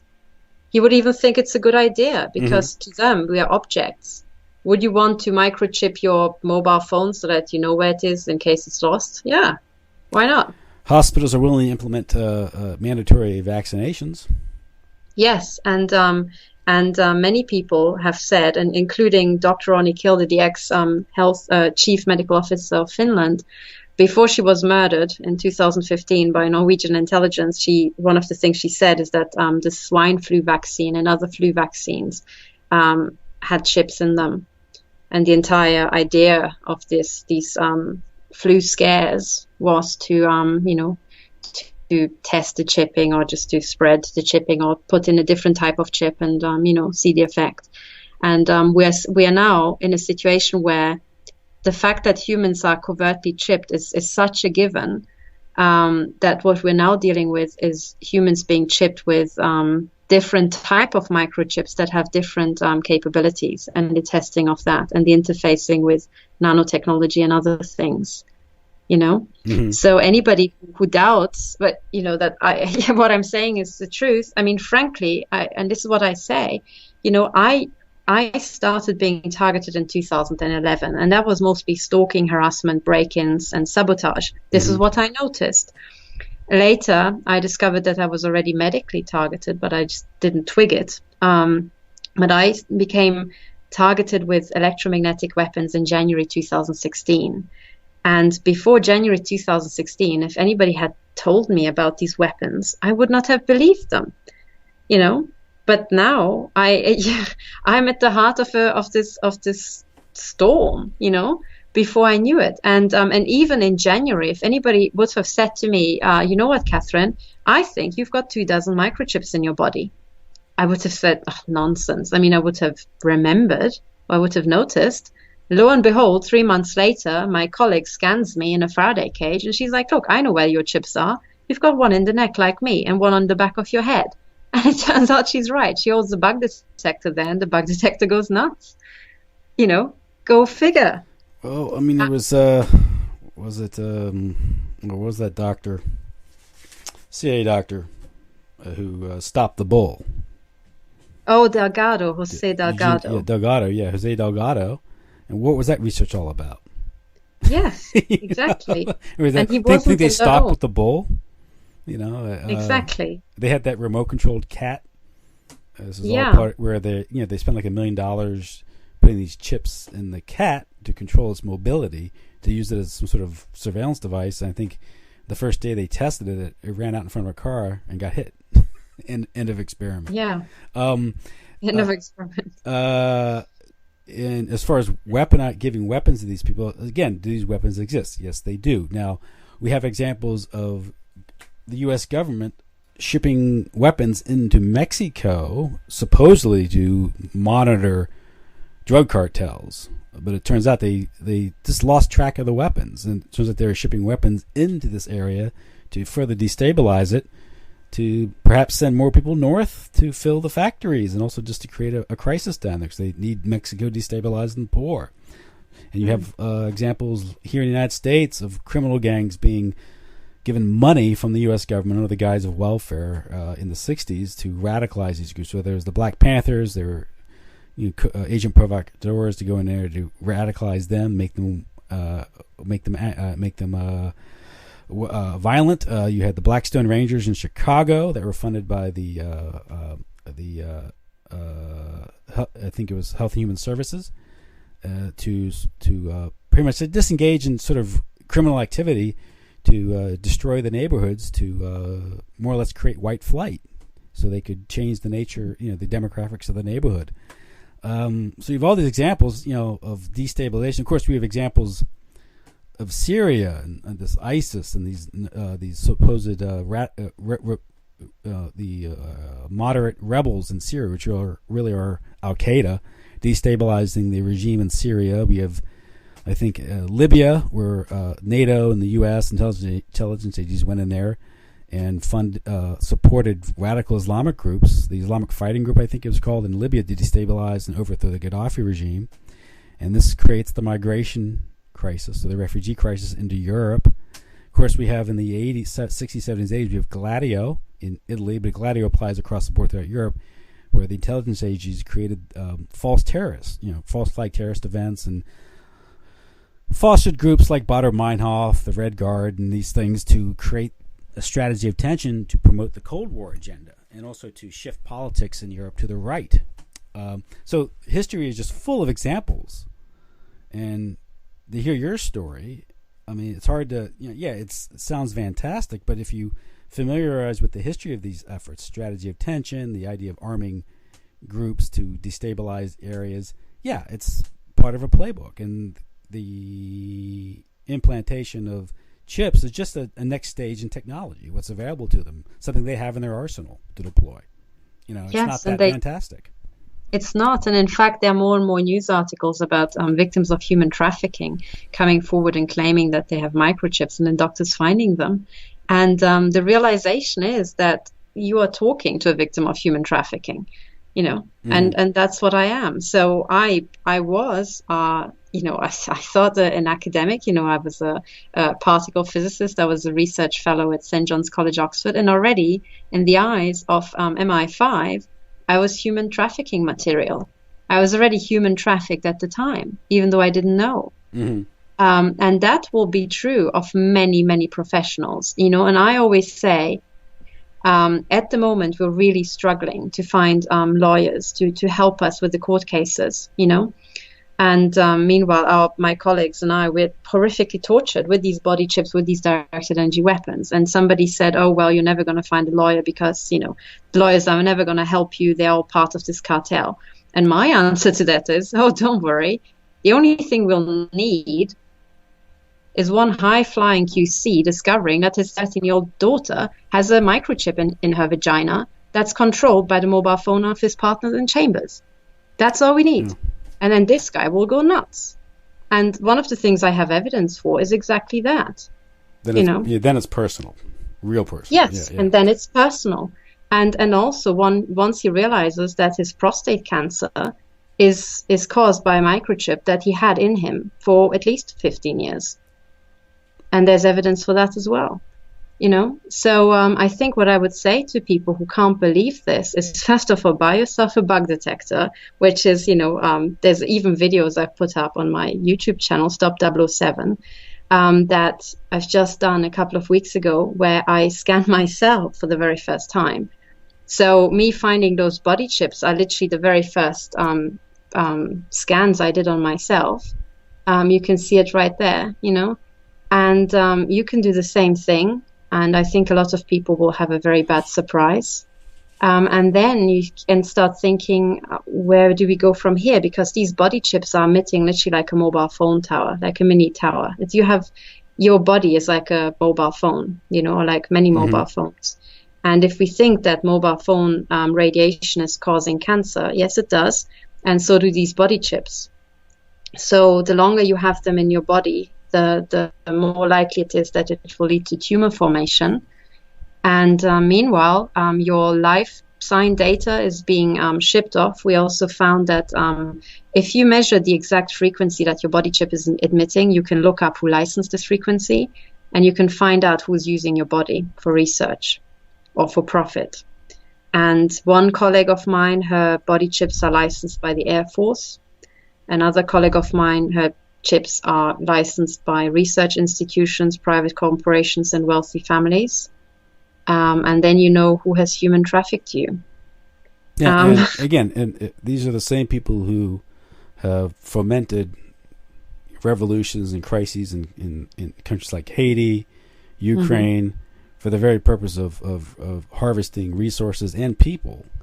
And if they're willing to do that, why wouldn't they, with the technical know-how or resources at their disposal, implement a program like this? And you can see that the chip would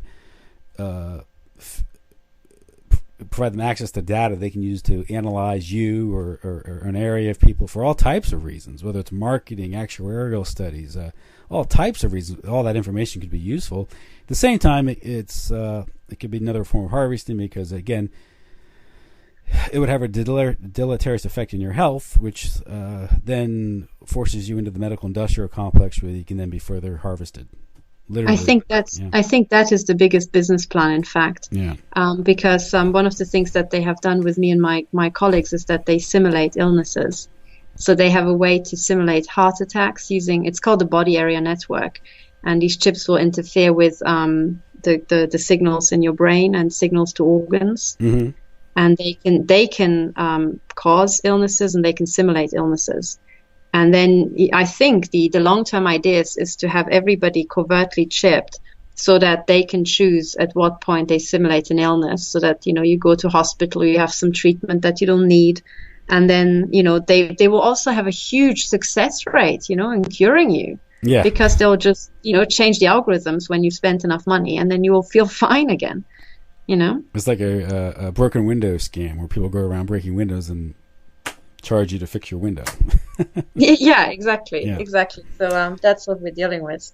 So, I think to wrap up, I'm sorry, I've just realized we've overrun. Yeah, well, that's how to do it. Yeah, that's again, I've had a lot of people talk to me about chips and how the revolution helped medicine, the potential of nanotechnology and chips to make you healthy.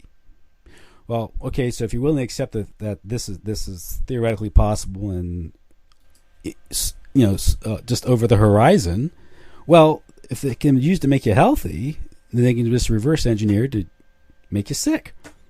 Yes, it's not. And the question is, what's better for an organized crime cartel? Yeah. To have their adversaries all super healthy, or have them ailing and reaching for the health corporations that they own themselves, And yes, it's hard to take on the global elite when you have a really bad headache.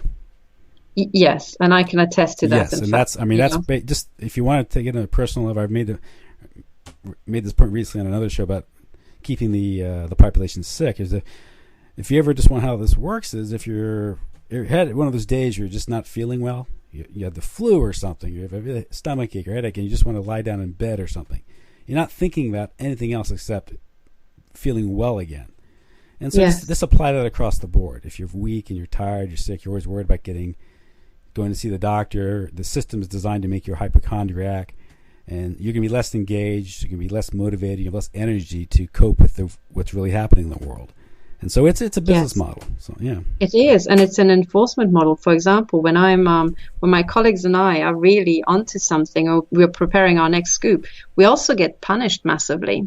So every time by now it's a joke for us, because every time we can tell that we've done something to really annoy the intelligence agencies, because all of us will be crippled the next day. Mm-hmm. So for example, my colleague Ramola, she wrote a memorandum to Donald Trump in January. Formally notifying him of this international Holocaust and asking him to take measures to stop. Well, she was bedridden for weeks. She was hit so hard, Meanwhile, I went downstairs and I jumped into my car, and the radio started blaring the words President Trump, and then my radio showed the word naughty. That's the last thing of the MI6 message I read before I just hit the off button, because they just almost blew my eardrums out. That's the sort of stuff that happens. And then I started being really physically affected, and actually headaches is one of the things they use. So by now I know I've got an entire network of chips on my head, and if they want to cripple me with a headache, they will start setting off the chips in my forehead. And they can create headaches that literally move around in your head. It's surreal. But then I'm literally crippled, I can't even sit in front of a computer. And that is the reality that we wake up to. And the question is, who the hell paid for all this? And partially it's the $8 trillion missing at the Pentagon. Exactly.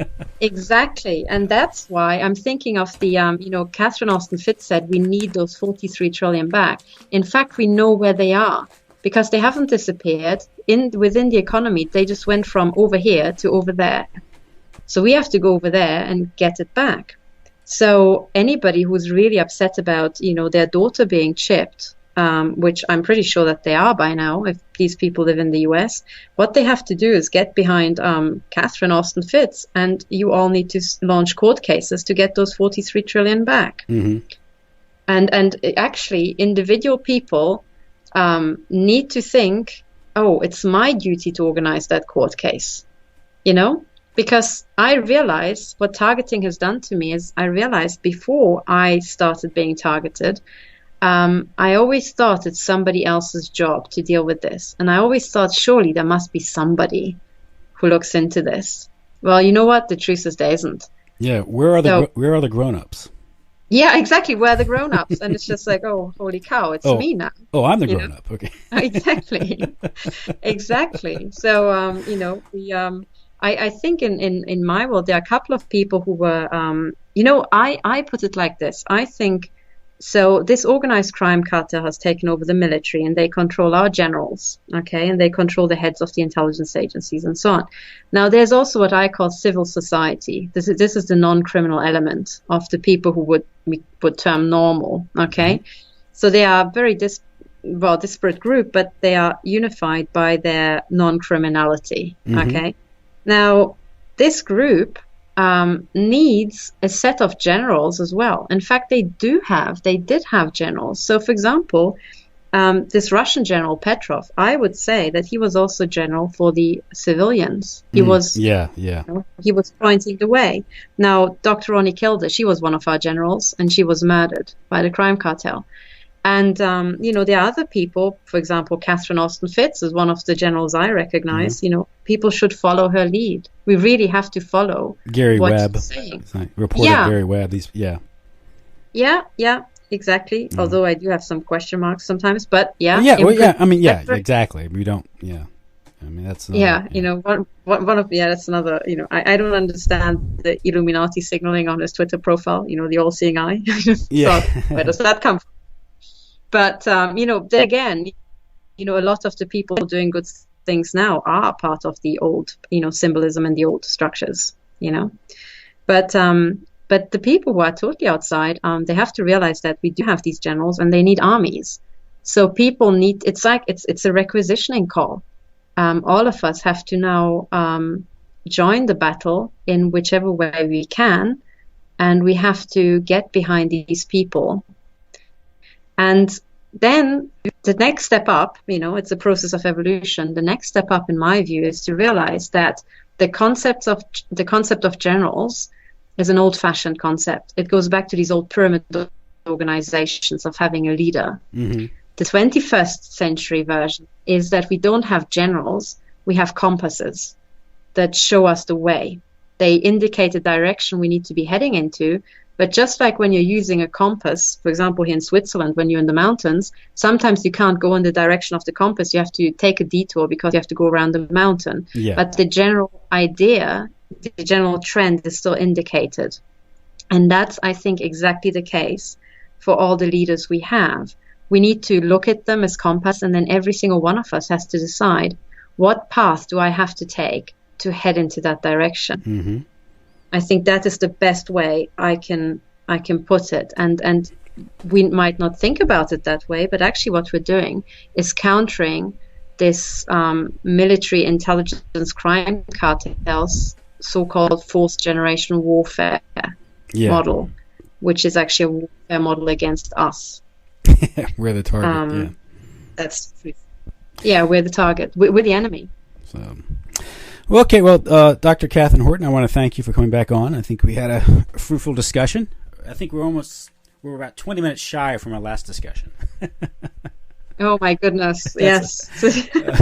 So sorry, it's getting better with time, doesn't it? Oh no, that's great. It's great. So again, you follow your work at stop007.org. That's right. And actually, one of the things that's so I have to update that website. Actually, I didn't have the time, but the best way to follow me is I'm on a live broadcast every Thursday, and I think it's 11 a.m. to 1 p.m. East Coast time, and it's 4 p.m. to 6 p.m. UK time.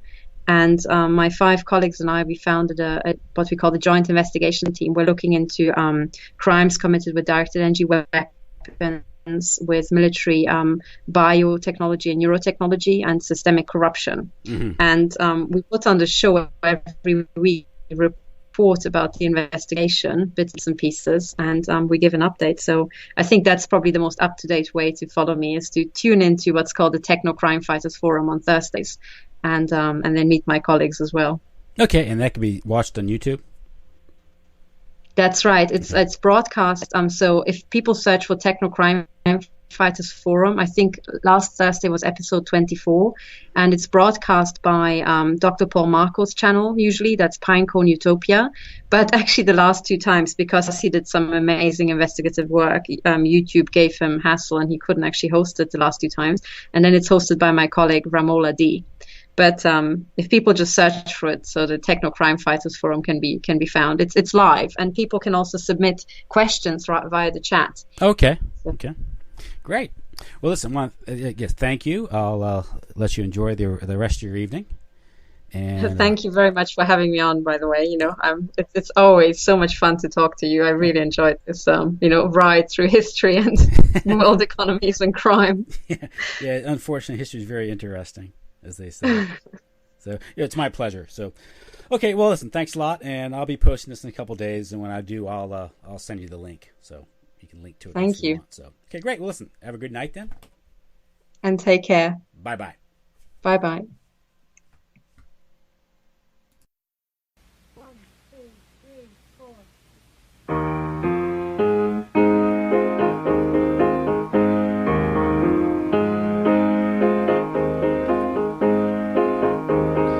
When this world starts getting me down and trouble gets too hard for me to face, I climb way up to the top of the stairs, and all my cares just drift right into space.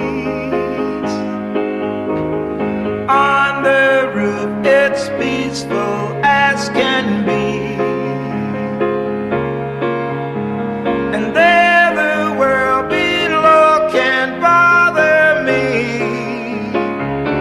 Let me tell you now, I don't melt in the sweltering heat. I go up where the air is fresh and sweet.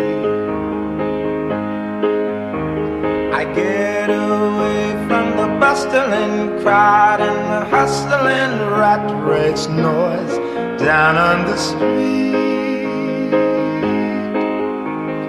On the roots, the only place I know where you just have to wish to make it so. Up on the roof,